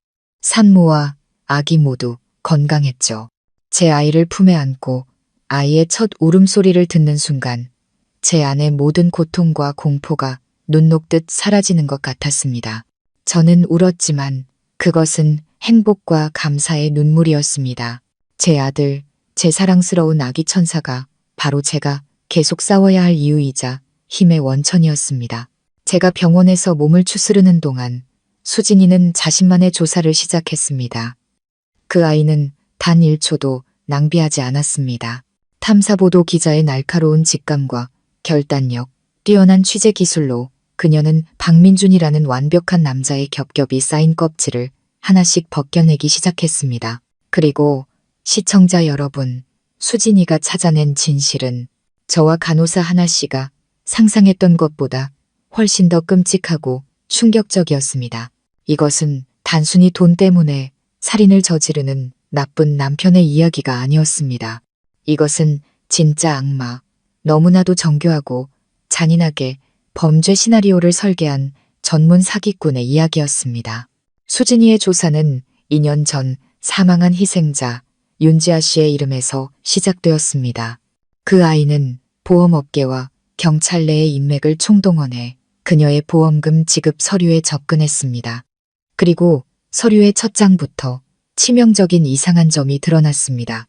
윤지아 씨의 인적사항, 특히 가족 및 친척 정보란이 모두 비어 있거나 확인할 수 없는 매우 애매한 정보로 채워져 있었습니다. 그녀는 마치 의지할 곳 없는 고아처럼 묘사되어 있었죠. 이거 봐, 민서야, 수진이가 전화로 말했습니다. 그 아이의 목소리는 깊은 생각에 잠겨 있었습니다. 이게 바로 핵심이야. 그는 아무나 목표로 삼은 게 아니야. 그는 가족 관계가 단순하거나 친척이 거의 없는 혹은 아예 없는 여자들만 전문적으로 노렸어. 왜냐고. 그들이 죽어도 울어줄 사람, 의문을 제기할 사람, 정의를 요구할 사람이 없으니까 모든 것이 쉽게 잊힐 수 있도록. 수진이의 분석은 제 심장에 비수처럼 꽂혔습니다. 저는 소름이 끼쳤습니다. 저 역시 그의 기준에 완벽하게 부합하는 먹잇감이었습니다. 저도 부모님을 여의었고 유일한 혈육은 시골에 계신 연로하신 할머니뿐이었습니다. 그는 저에게서 사랑이 아닌 기회를 그의 시나리오에 딱 맞는 이상적인 희생자를 보았던 것입니다. 수진이는 여기서 멈추지 않고 박민준의 과거를 더 깊이 파고들었습니다. 그 아이는 그의 은행 계좌, 주식 거래 내역, 심지어 사업관계까지 그의 모든 금융거래 기록을 추적했습니다. 그리고 또 다른 충격적인 사실이 드러났습니다. 박민준은 그가 자랑하던 것처럼 유능한 금융 전문가가 아니었습니다. 그가 대표로 있는 무역회사는 실질적으로는 유령회사, 돈 세탁을 위해 세워진 껍데기 회사였습니다. 그가 소유한 고급 아파트, 외제차 등 모든 재산은 정당한 사업을 통해 얻은 것이 아니었습니다. 그렇다면 그 돈은 어디서 났을까요? 정답은 바로 보험 계약이었습니다. 그리고 윤지아 씨는 첫 번째 희생자가 아니었습니다. 지난 10년간의 고액 생명보험 지급 기록을 전수조사하고 의심스러운 점이 많은 사고 및 사망 기록과 대조한 결과 수진이는 무서울 정도로 반복되는 범죄의 패턴, 시나리오를 발견했습니다. 첫 번째 희생자는 윤지아 씨가 아닌 혜란이라는 이름의 여성이었습니다. 7년 전 그녀 역시 항공사 승무원으로 일하던 고아였습니다. 그녀는 비극적인 교통사고로 사망했습니다. 그날 운전대를 잡았던 사람은 바로 박민준이었습니다. 그는 가벼운 부상만 입었고 그녀는 영원히 돌아오지 못했습니다. 사고 원인은 운전 미숙으로 결론났습니다. 그리고 그녀의 죽음 이후 민준 씨는 거의 10억 원에 달하는 보험금을 상속받았습니다. 두 번째 희생자는 소연이라는 이름의 여성이었습니다. 5년 전 그녀는 시골에 가족이 있는 마음씨 착한 유치원 교사였습니다. 그녀는 약혼자인 박민준과 함께 간바다 여행에서 불행히도 익사했습니다. 그녀의 죽음은 수영 중 쥐가 나서 일어난 사고로 결론났습니다. 그리고 또다시 민준 씨는 이번에는 15억 원에 달하는 거액의 보험금을 챙겼습니다. 그리고 3년 전 윤지아 씨, 드문 의료사고로 20억.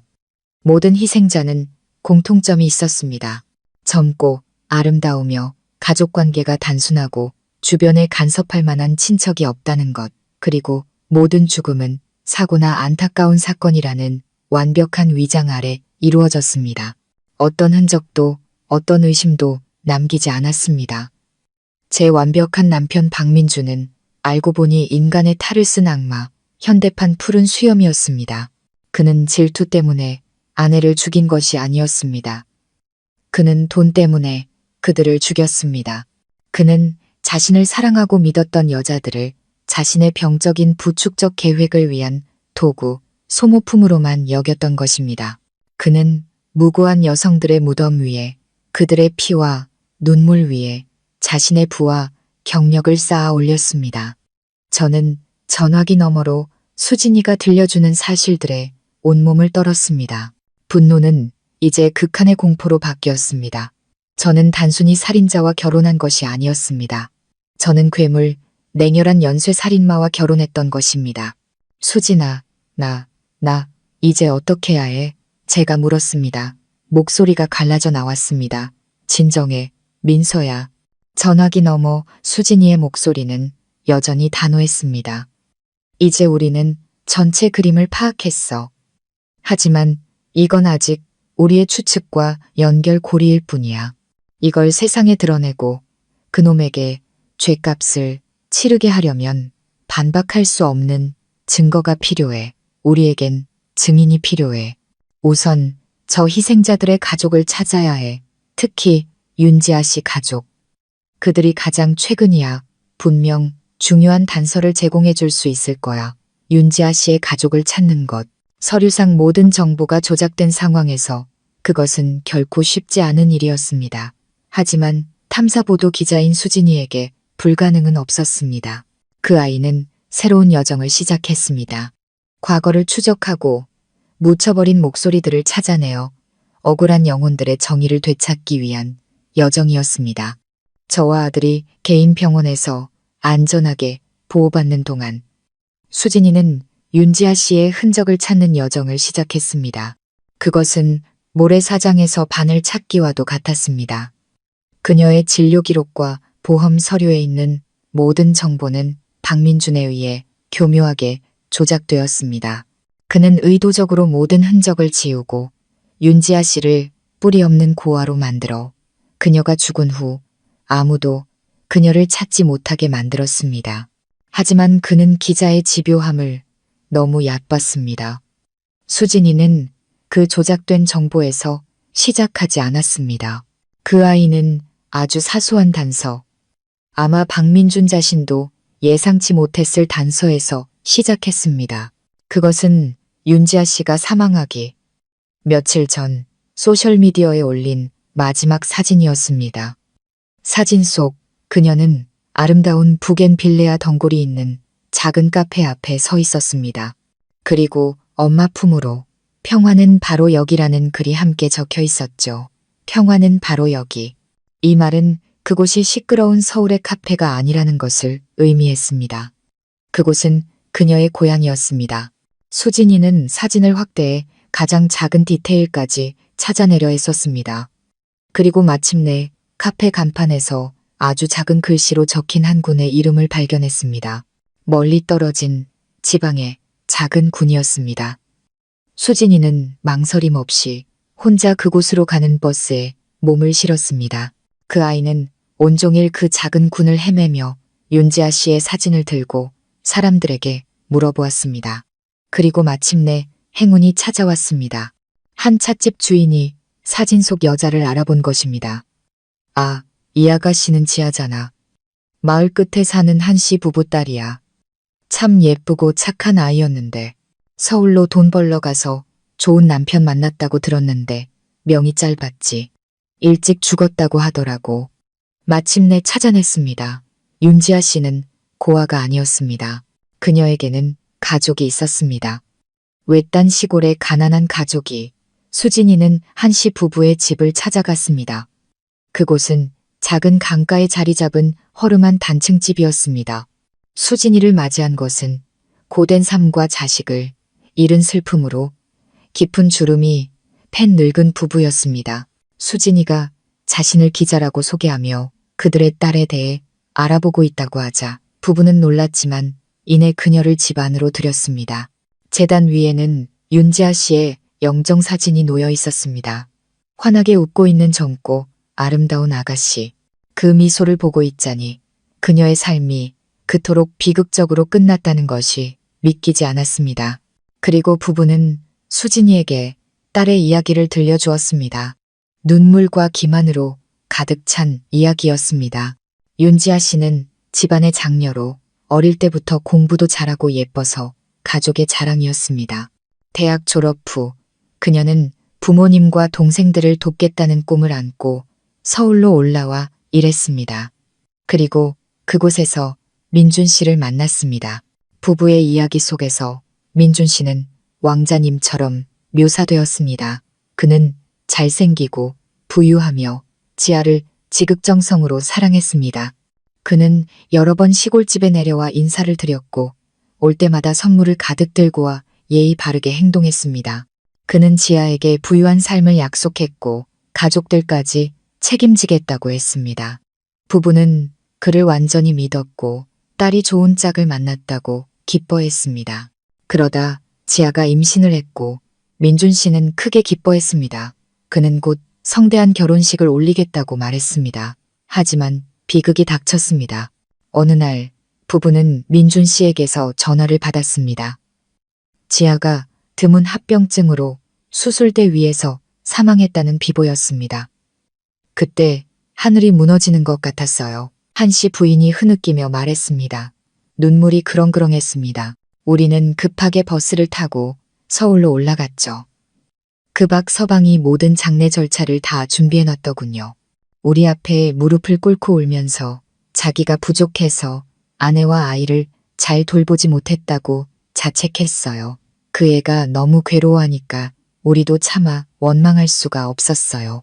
한 씨가 쉬어버린 목소리로 말을 이었습니다. 그는 우리 딸 장례를 아주 정성껏 치러줬어요. 그러고는 우리에게 1억 원이라는 아주 큰 돈을 주더군요. 조의금이고 자기가 우리 딸 대신 우리를 봉양하고 싶다는 성의 표시라고 했어요. 자기를 친아들처럼 생각해달라고까지 했죠.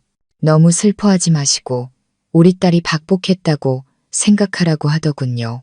그렇게 착하고 의리 있는 아이를 우리가 어떻게 의심할 수 있었겠어요? 1억 원. 가난한 가족에게는 어마어마한 액수였습니다. 그는 돈으로, 딸의 피 묻은 돈으로 그들의 침묵을 샀던 것입니다. 그는 너무나도 완벽한 비통의 연기를 펼쳐 희생자의 부모조차 조금도 의심하지 못하게 만들었습니다. 그들은 오히려 그를 좋은 사위, 은인으로 여기고 있었습니다. 수진이는 이야기를 듣고 분노와 슬픔을 동시에 느꼈습니다.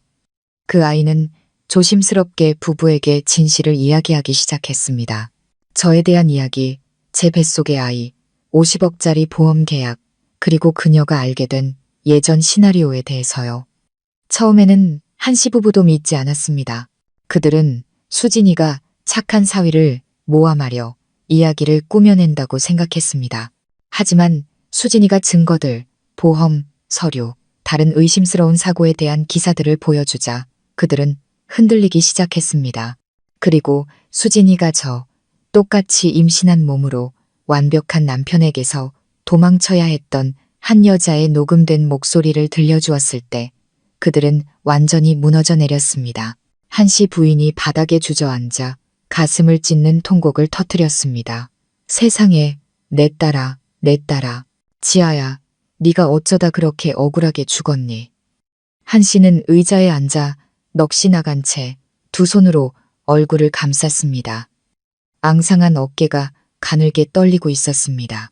진실은 드러났지만 너무나 잔인하고 가혹했습니다. 그들은 딸과 손주를 잃었을 뿐만 아니라 딸을 죽인 살인마에게 지난 3년간 철저히 속고 조종당했던 것입니다. 슬픔과 분노가 극에 달했습니다. 기자, 양반, 지금 뭘 하자는 거요? 한 씨가 고개를 들었습니다. 핏발선 그의 두 눈에서 증오의 불꽃이 타올랐습니다. 그놈을 세상 밖으로 끌어내고 싶습니다. 수진이가 단호하게 답했습니다. 그놈이 저지른 죗값을 반드시 치르게 하고 싶습니다. 하지만 그러기 위해서는 두 분의 도움이 필요합니다. 저와 함께 지아 씨의 정의를 되찾아 주시겠습니까? 한씨 부부는 서로를 바라보더니 단호하게 고개를 끄덕였습니다. 눈물은 결의로 바뀌었습니다. 그들은 더 이상 침묵하지 않을 것입니다. 그들은 또 다른 희생자와 함께 일어서서 그 악마의 가면을 벗겨낼 것입니다. 희생자들의 목소리가 마침내 터져 나오기 시작했습니다. 윤지아 씨의 부모님과의 만남은 우리 싸움의 결정적인 전환점이 되었습니다. 이제 저는 더 이상 혼자 싸우지 않았습니다. 제 곁에는 날카로운 기자 수진이, 용감한 증인 하나, 씨가 있었습니다. 그리고 이제는 슬픔과 분노로 가득 찬 또 다른 희생자의 가족까지 함께하게 되었습니다. 우리는 연대가 되었습니다. 눈물과 상실, 그리고 박민준에게 죗값을 치르게 해야 한다는 굳은 결의로 맺어진 연대였습니다. 그곳에서 돌아온 후 수진이는 즉시 비밀스러운 만남을 주선했습니다. 저와 수진이, 그리고 윤지아 씨의 부모님, 우리가 함께 모였습니다. 같은 남자 때문에 억울하게 죽은 딸의 부모님과 처음 마주했을 때 제 가슴은 무한한 슬픔으로 차올랐습니다. 지아 씨의 어머니인 한 씨 부인이 저를 꼭 껴안았습니다. 우리 두 여자는 함께 소리내어 울었습니다. 제 눈물은 죽음 직전에서 탈출한 공포의 눈물이었고, 그녀의 눈물은 무엇으로도 보상받을 수 없는 자식을 잃은 슬픔의 눈물이었습니다. 우리는 같은 악마에게 다른 시간, 다른 장소에서 희생된 피해자들이었습니다. 감정적인 순간이 지나간 후 수진이는 우리를 현실로 되돌렸습니다. 지금은 슬퍼할 때가 아니에요. 그 아이가 진지한 목소리로 말했습니다. 우리에게는 증인도 있고 사건 기록도 있고 희생자들 사이에 연결고리도 있어요. 이론적으로는 지금 당장 경찰에 신고할 수 있어요. 하지만 그 아이는 잠시 말을 멈추고 저를 똑바로 바라봤습니다. 민준이는 교활한 여우 같은 놈이야, 민서야. 그는 직접적인 증거 하나 남기지 않고 최소 3건의 살인을 저질렀어. 모든 죽음은 사고로 위장됐지. 지금 우리가 신고하면 그는 잡아뗄 거야. 최고의 변호사를 고용해서 빠져나가려 하겠지. 수사 과정은 아주 길어질 거고 그놈에게 최고형을 내릴 수 있을지도 확실하지 않아. 우리에게는 반박할 수 없는 무언가가 필요해. 바로 그놈의 자백. 그놈 입에서 직접 나오는 자백이 필요해. 수진이의 말은 전적으로 옳았습니다. 그 악마에게 합당한 벌을 내리기 위해서는 간접 증거에만 의존할 수 없다는 것을 깨달았습니다. 우리는 덫을 놓아야 했습니다. 그가 스스로 완벽한 가면을 벗어던지게 만들 마지막 덫을요. 그리고 대담하고 세밀하게 계산된 계획이 세워졌습니다. 이 계획에는 우리 모두가 참여했습니다. 윤지아 씨의 부모님은 막다른 길에 몰린 사람들 역할을 맡았습니다. 수진이는 전체 상황을 조율하고 경찰과 연락을 취했습니다. 그리고 저는 미끼가 되었습니다. 계획은 시작되었습니다. 먼저 윤지아 씨의 부모님이 수진이의 지시에 따라 소란을 피우기 시작했습니다. 그들은 민준 씨를 시끄럽게 찾아가지 않았습니다. 대신 계속해서 그에게 전화를 걸어 한 기자로부터 딸의 죽음에 대해 좋지 않은 이야기를 들었다며 울먹였습니다. 그들은 매우 혼란스러우니 직접 만나서 이야기하고 싶다고 요구했습니다. 민준 씨는 처음에는 매우 침착한 척했습니다. 그는 여전히 달래고 위로하는 말을 하며 알아보겠다고 약속했습니다. 하지만 전화 횟수가 잦아지고 지아 씨의 아버지가 보험, 의료사고에 대해 넌지시 떠보기 시작하자 그는 인내심을 잃기 시작했습니다. 수진이가 고용한 탐정은 그가 매우 불안해 보이며 누군가에게 계속 전화를 걸고 있다고 보고했습니다. 아마도 병원 내의 공범들이겠죠. 먹잇감이 혼란의 징후를 보이기 시작했을 때 미끼인 제가 나설 차례가 되었습니다. 저는 대포폰과 완전히 새로운 유심을 이용해 그에게 단 하나의 문자 메시지를 보냈습니다. 짧지만 그를 안절부절 못하게 만들기에 충분한 메시지였습니다. 메시지 내용은 이랬습니다. 박민준 씨, 나 이민서예요. 난 모든 걸 알아요. 윤지아 씨, 혜란 씨, 소연 씨에 대해서도요. 보험 계약에 대해서도 그날 병원에서의 당신 음모도 다 알아요. 아이를 생각해서 일을 크게 만들고 싶진 않아요. 내일 저녁 8시 X항구에 버려진 창고에서 혼자 나오세요. 협상합시다. 만약 안 나오거나 경찰에 신고하면 내가 가진 모든 증거는 바로 수사팀으로 넘어갈 겁니다. 선택은 당신이 하세요. 시청자 여러분, 저는 이 메시지에 모든 것을 걸었습니다. 저는 그의 가장 큰 두 가지 약점, 탐욕과 공포를 겨냥했습니다. 그는 제 보험금 50억을 막 놓친 참이었습니다. 이제는 모든 범죄가 드러나 모든 것을 잃고 사형을 당할 위기에 처했습니다. 탐욕과 처벌에 대한 공포가 그를 움직이게 만들 겁니다. 그는 가만히 있지 못할 겁니다. 그리고 제 예상대로 몇 분 후 그에게서 답장이 왔습니다. 단 한 글자였습니다. 좋아. 그는 미끼를 물었습니다. 하지만 저와 수진이는 그가 협상하러 나오는 것이 아니라는 것을 알고 있었습니다. 입막음을 위해 살인에 익숙해진 악마에게 협상이란 개념은 존재하지 않습니다.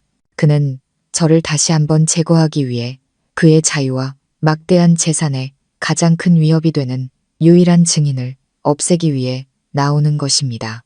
위험을 알았지만 우리는 두렵지 않았습니다. 이번에는 제가 혼자 가지 않을 것이기 때문입니다. 수진이는 즉시 그녀가 매우 신뢰하는 형사팀장에게 연락해 우리의 모든 계획을 알렸습니다. 현장 검거 작전이 극비리에 세워졌습니다.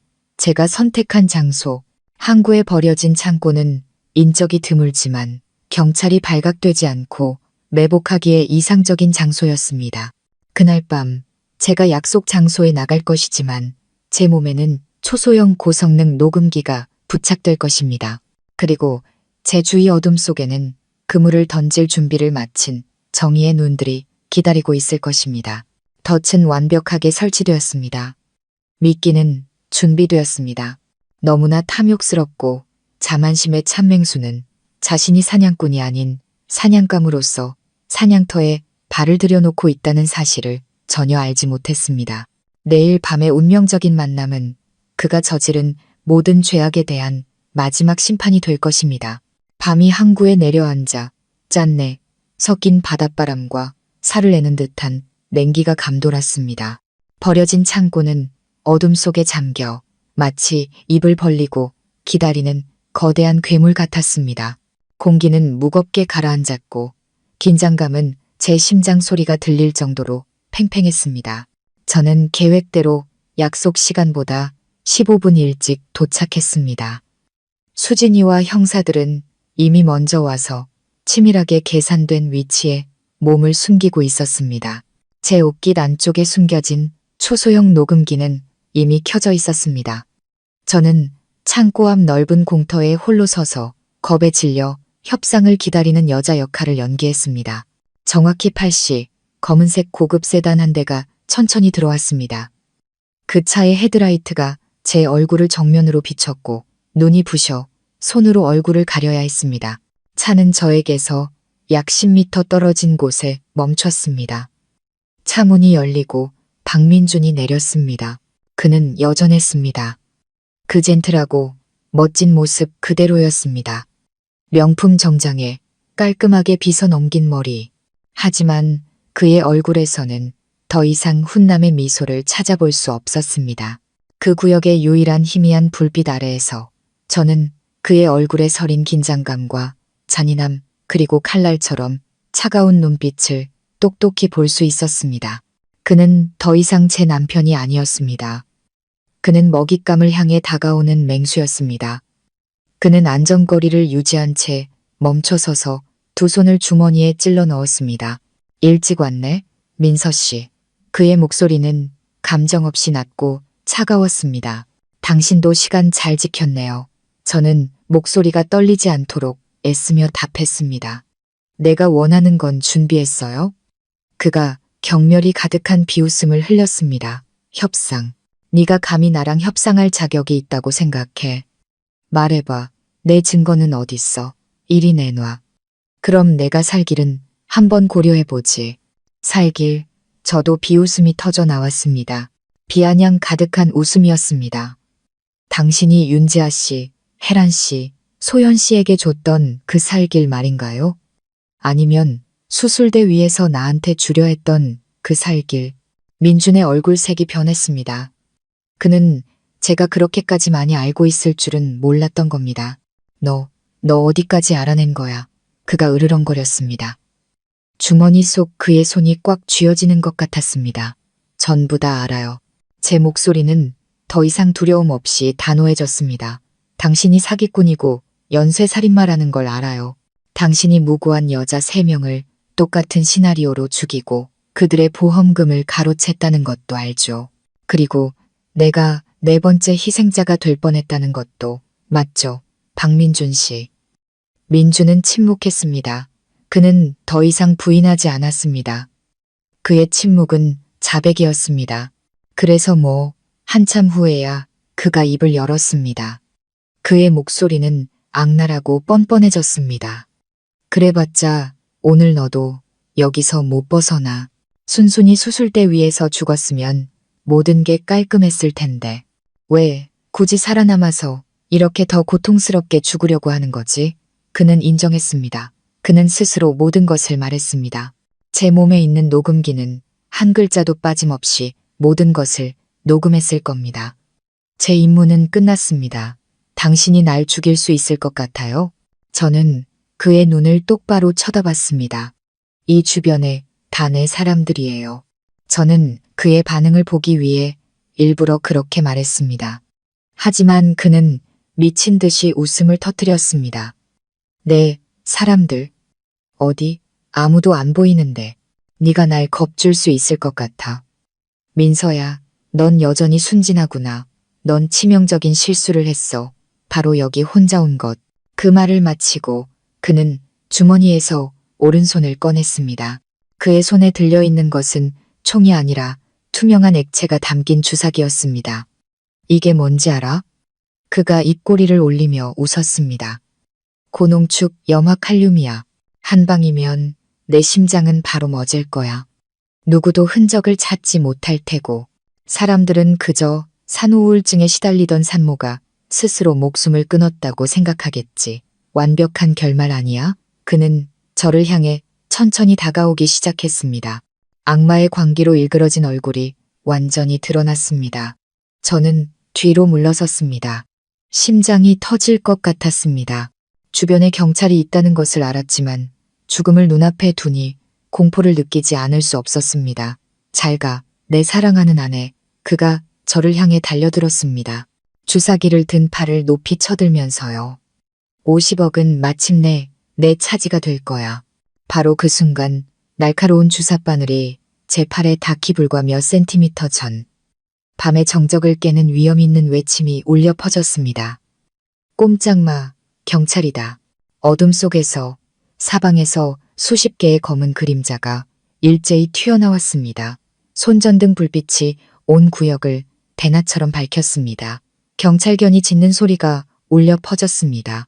민주는 경악하며 돌아섰습니다. 그의 얼굴은 광기에서 극도의 공포로 순식간에 변했습니다. 그는 자신이 설치한 덫이 사실은 자신을 위한 덫이었다는 것을 상상도 못했던 겁니다. 그는 몸을 돌려 도망치려 했지만 이미 너무 늦었습니다. 한 형사가 번개처럼 달려들어 그를 바닥에 쓰러뜨렸고 그의 손에 있던 주사기는 멀리 날아갔습니다. 박민준, 살인미수 현행범으로 체포한다. 차가운 수갑 2개가 그의 손목을 채웠습니다. 악마는 마침내 법의 그물에 걸려들었습니다. 저는 그 자리에 서서 다리에 힘이 풀려 주저앉을 뻔했습니다. 정말로 모든 것이 끝났습니다. 경찰차 사이렌 소리가 항구의 정적을 깨고 요란하게 울려 퍼졌습니다. 깜박이는 경광등이 박민준의 경악으로 일그러진 얼굴을 비췄습니다. 그는 2명의 건장한 형사에게 제압당해 차갑고 먼지투성이인 바닥에 얼굴이 눌려 있었습니다. 치명적인 독극물이 담긴 주사기는 멀지 않은 곳에 나뒹굴고 있었습니다. 방금 전 막을 내린 잔혹한 살인 음모의 말없는 증거였습니다. 저는 그 자리에 서서 여전히 공포에 온몸을 떨고 있었습니다. 방금 전의 광경, 살갗에 닿기 직전이었던 날카로운 바늘은 앞으로 오랫동안 제 악몽에 나타날 것입니다. 수진이가 급히 달려와 두꺼운 외투를 제 어깨에 걸쳐주고는 저를 꼭 껴안았습니다. 끝났어, 민서야. 이제 정말 다 끝났어.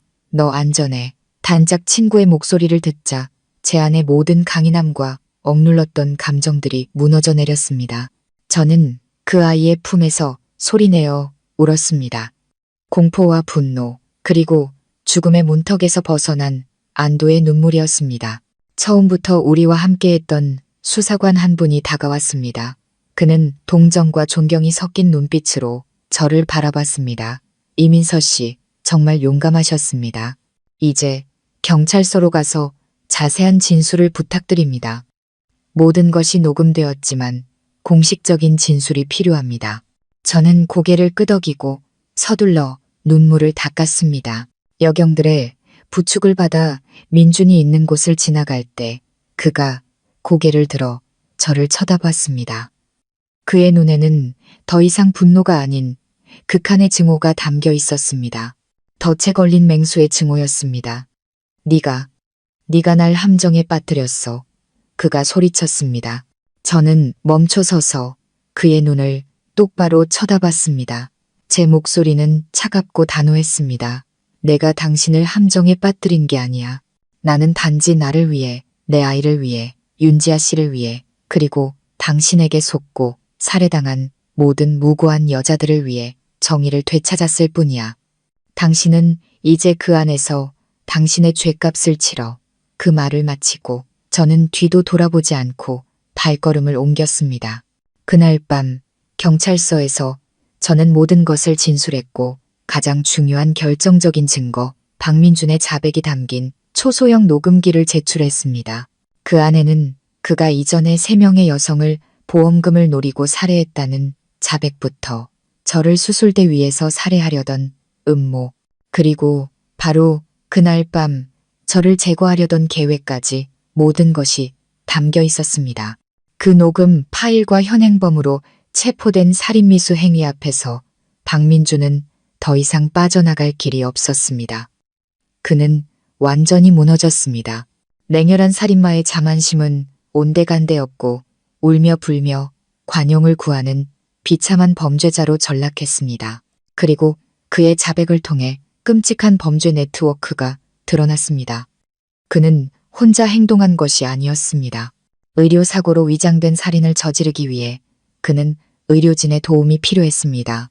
그날 밤 즉시 윤지아 씨의 수술을 집도했던 김 박사와 저의 마취를 담당하기로 되어 있던 안 선생에 대한 긴급 체포 영장이 발부되었습니다. 그들 2사람은 탐욕 때문에, 민준이 약속한 거액의 돈 때문에 히포크라테스 선서와 양심을 팔아넘기고 공범이 되었던 것입니다. 흰 가운을 입은 도살자들이었습니다. 사이코패스 훈남, 남편 사건은 사회뿐만 아니라 의료계와 보험업계 전체에 큰 충격을 주었습니다. 이 사건은 아기 인간의 생명을 담보로 이득을 취할 수 있는 제도의 허점과 어두운 구석을 적나라하게 드러냈습니다. 언론은 대대적으로 이 사건을 보도했고 완벽한 남편 박민준의 얼굴은 이제 칭송의 대상이 아닌 연쇄살인마, 인간의 탈을 쓴 악마로서 모든 신문의 일면을 장식했습니다. 그의 진짜 얼굴은 만천하에 드러났고 그가 수년간 공들여 쌓아올린 완벽한 시나리오는 산산조각 났습니다. 그는 자신이 모든 것을 지배하고 타인의 운명을 조종할 수 있는 영리한 사람이라고 생각했을 겁니다. 하지만 그는 한 가지를 잊었습니다. 하늘의 그물은 넓고 성기어 보이나 결코 놓치는 법이 없다는 것을요. 죄는 아무리 교묘하게 숨겨도 결국에는 빛 아래 드러나게 되어 있습니다. 그리고 죄를 지은 자는 조만간 반드시 정의의 심판을 받게 됩니다. 이번에는 연극의 막이 진정으로 내려왔고 그가 다시 연기할 기회는 더 이상 없었습니다. 그 운명의 밤으로부터 6개월 후 박민준과 그의 공범들에 대한 재판이 열렸습니다. 사회 전체의 이목이 쏠린 재판이었습니다. 수많은 기자들과 희생자들의 유가족이 법정을 가득 메웠습니다. 저도 그곳에 있었습니다. 더 이상 떨고 있는 희생자가 아닌 죄악을 고발하는 증인으로서였습니다. 피고인석에선 박민준은 초췌했고 10년은 더 늙어 보였습니다. 예전의 젠틀하고 멋진 모습은 온데간데 없었습니다. 두 눈은 퀭했고 시선은 불안하게 흔들렸습니다. 공범인 김 박사와 안 선생도 고개를 푹 숙인 채 누구의 눈도 마주치지 못했습니다. 재판이 진행되면서 민준의 죄악이 겹겹이 무자비하게 벗겨졌습니다. 저와 수진이 그리고 수사기관이 수집한 증거는 반박의 여지가 없었습니다. 거액의 생명보험 계약서들, 불투명한 자금 흐름, 간호사 하나 씨와 윤지아 씨 부모님의 증언, 그리고 결정적으로 박민준 자신의 자백이 담긴 녹음 파일까지. 그는 더 이상 변명할 수 없었습니다. 그의 사냥 시나리오 전체가 명백하게 재구성되었습니다. 그는 도박빚과 사치스러운 생활 때문에 여자들을 이용해 돈을 벌 계획을 세웠다고 자백했습니다. 그는 인터넷의 싱글 여성 커뮤니티나 어려운 환경에 처한 여성들의 모임에 들어가 먹잇감을 물색했습니다. 그는 자신의 외모와 화려한 언변으로 그들을 속이고 사랑과 가정을 약속했습니다. 그리고 그들이 자신을 완전히 믿고 그의 아이를 임신하게 되면 손을 썼던 것입니다. 첫 두 희생자인 혜란 씨와 소연 씨의 부모님도 법정에 출석했습니다. 그들은 살인마가 자신의 딸들을 어떻게 냉혹하게 살해했는지 담담하게 이야기하는 것을 듣고 오열했습니다. 뒤늦은 눈물, 무엇으로도 채울 수 없는 슬픔이었습니다. 마침내 며칠간의 재판 끝에 법원은 가장 엄중하고 합당한 판결을 내렸습니다. 조직적인 연쇄살인, 교묘하고 잔인한 수법의 사기 및 재산 탈취 혐의로 박민준은 최고형인 사형을 선고받았습니다. 살인 공범 혐의를 받은 김 박사와 안 선생 역시 무기징역을 선고받았습니다. 양심과 의사의 윤리를 팔아넘긴 악마들에게 합당한 결말이었습니다. 판결이 선고되자 법정은 터져나오는 감정으로 가득 찼습니다. 희생자 유가족의 울음소리, 방청객들의 박수소리가 뒤섞였습니다. 정의는 마침내 실현되었습니다. 저는 증인석에 앉아 민준이 끌려 나가는 모습을 바라봤습니다. 마음이 이상할 정도로 평온해졌습니다. 정의의 빛은 비록 늦었지만 마침내 억울하게 죽은 영혼들을 비추고 따뜻하게 위로해 주었습니다. 재판이 끝나고 몇 달 후 저는 건강하고 예쁜 아들을 낳았습니다. 아이를 품에 안는 순간 저는 다시 눈물을 터뜨렸습니다. 행복과 감사의 눈물이었습니다. 제 아들, 제 사랑스러운 천사는 제게 가장 소중한 선물이었고 제 인생의 끔찍한 폭풍우가 지나간 뒤 떠오른 가장 눈부신 아침해였습니다. 저는 더 이상 어두운 과거가 우리 모자의 미래에 영향을 미치게 두지 않기로 결심했습니다. 거짓된 기억으로 가득 찬 집을 팔고 새로운 곳으로 이사해 처음부터 다시 시작했습니다. 그리고 간호사 하나 씨를 찾아가 깊은 감사를 전했습니다. 제 돈의 일부를 떼어 그녀가 자신만의 작은 병원을 열 수 있도록 도왔습니다. 그녀의 용기는 보상받아 마땅했습니다. 또한 윤지아 씨와 다른 희생자들의 이름을 딴 작은 자선 기금을 만들었습니다. 어려운 환경에 처한 싱글맘들을 돕는 기금입니다. 그들이 삶의 버팀목을 찾고 다시는 누구도 박민준 같은 악마의 희생자가 되지 않도록 하기 위해서입니다. 저의 이야기, 거짓된 달콤함으로 시작해 피비린내 나는 비극으로 끝날 뻔했던 이야기는 마침내 정의와 희망의 빛으로 막을 내렸습니다. 저는 수진이에게, 간호사 하나 씨에게, 윤지아 씨의 부모님께, 그리고 진실을 위해 용감하게 싸워준 모든 분들께 깊은 감사를 전하고 싶습니다. 그들은 제게 소중한 교훈을 가르쳐 주었습니다. 우리가 연대하고 감히 목소리를 낼 때 어떤 악의 세력도 이길 수 없다는 것을요. 이제 저의 하루하루는 평온함 속에서 흘러갑니다. 제 곁에는 아들이 있고 좋은 친구들이 있으며 의미 있는 일이 있습니다. 저는 폭풍우를 지나왔고 마침내 저만의 새벽을 찾았습니다. 더 이상 속임수도 공포도 없는 오직 진정한 사랑과 정의의 빛, 그리고 인간의 선함에 대한 굳건한 믿음만이 존재하는 새벽을요. 시청자 여러분, 눈물과 공포로 가득했지만 동시에 강인했던 저의 여정은 이렇게 마지막 장에 다다랐습니다. 지금 따뜻한 제 방에 앉아 아기 침대에서 곤히 잠든 아들을 바라보며 제 마음은 여전히 만감이 교차합니다. 완벽한 남편의 탈을 쓴 악마에게 당한 배신의 고통과 그의 죄악에 대한 혐오감은 아마 영원히 완전히 지워지지 않을 겁니다. 그것은 제 영혼에 깊이 새겨진 흉터와도 같을 겁니다. 우리 모자가 간신히 빠져나온 악몽을 영원히 상기시켜주는 흉터 말입니다. 하지만 시청자 여러분, 그 흉터는 더 이상 저를 아프게 하지 않습니다.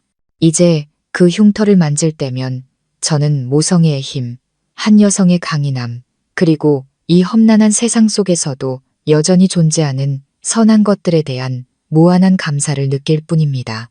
제 이야기는 아마도 믿음에 대한 가장 값비싸고 잔혹한 교훈일 것입니다. 사랑과 결혼에 있어 믿음은 기초이자 두 사람을 하나로 묶는 접착제입니다. 저도 한때는 믿었습니다. 절대적으로, 맹목적으로 제 남자를 믿었습니다. 저는 그에게 제 심장뿐만 아니라 저와 아직 태어나지 않은 아이의 생명까지 맡겼습니다. 하지만 바로 그 맹목적인 믿음이 우리 모자를 죽일 뻔했습니다. 저는 깨달았습니다. 믿음은 필요하지만 냉철한 이성과 판단력은 더욱 중요하다는 것을요. 달콤한 말, 완벽한 보살핌에 눈이 멀어서는 안 됩니다. 진정한 사랑은 겉으로 드러나는 화려함뿐만 아니라 진실함과 선한 인격이라는 토대 위에 세워져야 합니다. 너무 늦기 전에 균열과 이상 징후를 알아챌 수 있도록 항상 어느 정도의 분별력과 건전한 의심을 유지해야 합니다. 때로는 약간의 의심이 우리 인생의 구명조끼가 될 수도 있습니다. 그리고 두 번째 교훈, 제 목숨을 걸고 배운 교훈은 바로 여자의 직감, 특히 엄마의 직감을 절대 무시해서는 안 된다는 것입니다. 제가 낯선 간호사의 속삭임을 믿기로 결정한 순간, 그것은 이성이나 증거에 기반한 결정이 아니었습니다. 그것은 전적으로 제 마음, 제 본능의 선택이었습니다. 위험을 감지한 한 인간의 본능이자 뱃속의 작은 생명을 무슨 수를 써서라도 지키려는 엄마의 본능이었습니다. 저는 우리 여성 모두에게는 그 기적적인 육감이 주어졌다고 믿습니다. 그것은 갑작스러운 불길한 예감일 수도, 이유 없는 불안감일 수도, 혹은 이상한 꿈일 수도 있습니다. 섣불리 무시하지 마세요. 쓸데없는 생각이라고 치부하지 마세요. 그 소리에 귀를 기울이세요. 내면 깊은 곳에서 울리는 목소리를 믿으세요. 때로는 직감이야말로 짙은 거짓의 안개 속에서 우리에게 올바른 길을 비춰주는 유일한 등불이 될 수 있기 때문입니다. 제 이야기는 또한 인간의 탐욕이 정말 끝이 없다는 것을 보여주는 가슴 아픈 증거이기도 합니다. 박민준, 그는 태어날 때부터 악마는 아니었을 겁니다. 아마 그도 평범한 사람이었겠죠. 하지만 탐욕, 빠르고 쉽게 부유한 삶을 살고 싶다는 욕망이 그를 괴물로 만들었습니다. 그는 모든 도덕적 가치를 짓밟을 준비가 되어 있었고 사랑을 도구로 자신을 믿었던 여자들을 소모품으로 삼아 자신의 목적을 달성했습니다. 그는 무고한 사람들의 무덤 위에 그들의 피와 눈물 위에 자신의 부와 경력을 쌓아 올렸습니다. 그리고 결국 바로 그 탐욕이 그 자신의 인생을 묻는 무덤이 되었습니다. 이것이 바로 인과응보, 뿌린 대로 거둔다는 법칙입니다. 결코 틀리는 법이 없죠. 죄는 아무리 교묘하게 숨겨도 결국에는 빛 아래 드러나고 정의의 처벌을 받게 됩니다. 하지만 시청자 여러분, 죄악의 깊은 어둠 속에서도 제 이야기에는 선함과 용기의 빛이 희미하게 남아 빛나고 있었습니다. 바로 간호사 하나 씨입니다. 권력도 배경도 없는 젊은 아가씨였지만 그녀는 감히 일어서서 악에 맞서고 전혀 모르는 두 생명을 구하기 위해 위험을 무릅썼습니다. 그녀의 행동은 제게 깊은 교훈을 주었습니다. 선함은 지위나 돈에 있는 것이 아니라 각자의 선택에 있다는 것을요. 침묵하여 안전을 택하는 것과 정의를 위해 목소리를 내는 것 사이에서 그녀는 더 어렵고 위험한 길을 선택했습니다. 그녀야말로 진정한 백의의 천사였습니다. 의술뿐만 아니라 자신의 양심과 용기로 사람을 구했습니다. 그리고 제 단짝 친구 수진이도 있습니다. 가장 힘든 순간에 주저없이 저를 감싸 안아주었고 자신의 전문성과 날카로움으로 저와 함께 정의를 찾아 나섰습니다. 그리고 윤지아 씨의 부모님도 있습니다. 시골의 순박한 분들이었지만 자식을 잃은 슬픔 속에서도 더 이상 다른 여성이 딸과 같은 비극적인 운명을 겪지 않도록 정의를 위해 용감하게 목소리를 내주셨습니다. 그들 모두는 제게 보여주었습니다. 악이 아무리 교묘하고 잔인하더라도 선한 이들의 연대를 결코 이길 수 없다는 것을요. 우리가 서로의 편에 서서 감히 목소리를 낼 때 어떤 악의 세력도 물리치지 못할 것은 없습니다. 이제 저의 하루하루는 평온함 속에서 흘러갑니다. 제 곁에는 아들이 있고 좋은 친구들이 있으며 의미 있는 일이 있습니다. 저는 폭풍우를 지나왔고 마침내 저만의 새벽을 찾았습니다. 더 이상 속임수도 공포도 없는 오직 진정한 모성애와 정의의 빛 그리고 인간의 선함에 대한 굳건한 믿음만이 존재하는 새벽을요. 저는 모든 여성분들께 이 말을 전하고 싶습니다. 항상 사랑하고 믿으세요. 하지만 분별력 있게 사랑하고 신중하게 선택하여 믿으세요. 어떤 폭풍우가 닥쳐도 스스로 굳건히 설 수 있도록 내면의 독립성과 강인함을 항상 지키세요. 그리고 기억하세요. 당신은 절대 혼자가 아닙니다. 당신 주위에는 여전히 도움의 손길을 내밀 준비가 된 따뜻한 마음들이 많이 있습니다. 중요한 것은 당신이 감히 목소리를 내고 도움을 구하고 당신 자신의 삶을 위해 싸우는 것입니다. 제 이야기는 여기까지입니다. 그동안 제 이야기를 들어주시고 함께 공감해주신 시청자 여러분께 진심으로 감사드립니다. 제 이야기가 비록 슬프고 고통스러웠지만 누군가에게 특히 여성분들께 경각심을 주고 힘이 되는 계기가 되었으면 합니다. 항상 자신의 생명을 소중히 여기고 절대 다른 사람에게 맹목적으로 자신의 믿음을 맡기지 마세요. 만약 이 이야기가 의미 있다고 생각하신다면 여러분의 마음에 조금이라도 와닿았다면 주저하지 마시고 좋아요를 눌러주시고 사랑하는 여성분들께 이 이야기를 공유해주세요. 그리고 저희 여유로운 노후 채널 구독을 부탁드립니다. 여러분의 모든 응원이 저희가 더 진실하고 가치 있는 삶의 교훈을 담은 이야기를 계속해서 만들어 나갈 수 있는 큰 원동력이 됩니다. 그럼 저는 다음 이야기에서 다시 찾아뵙겠습니다. 감사합니다.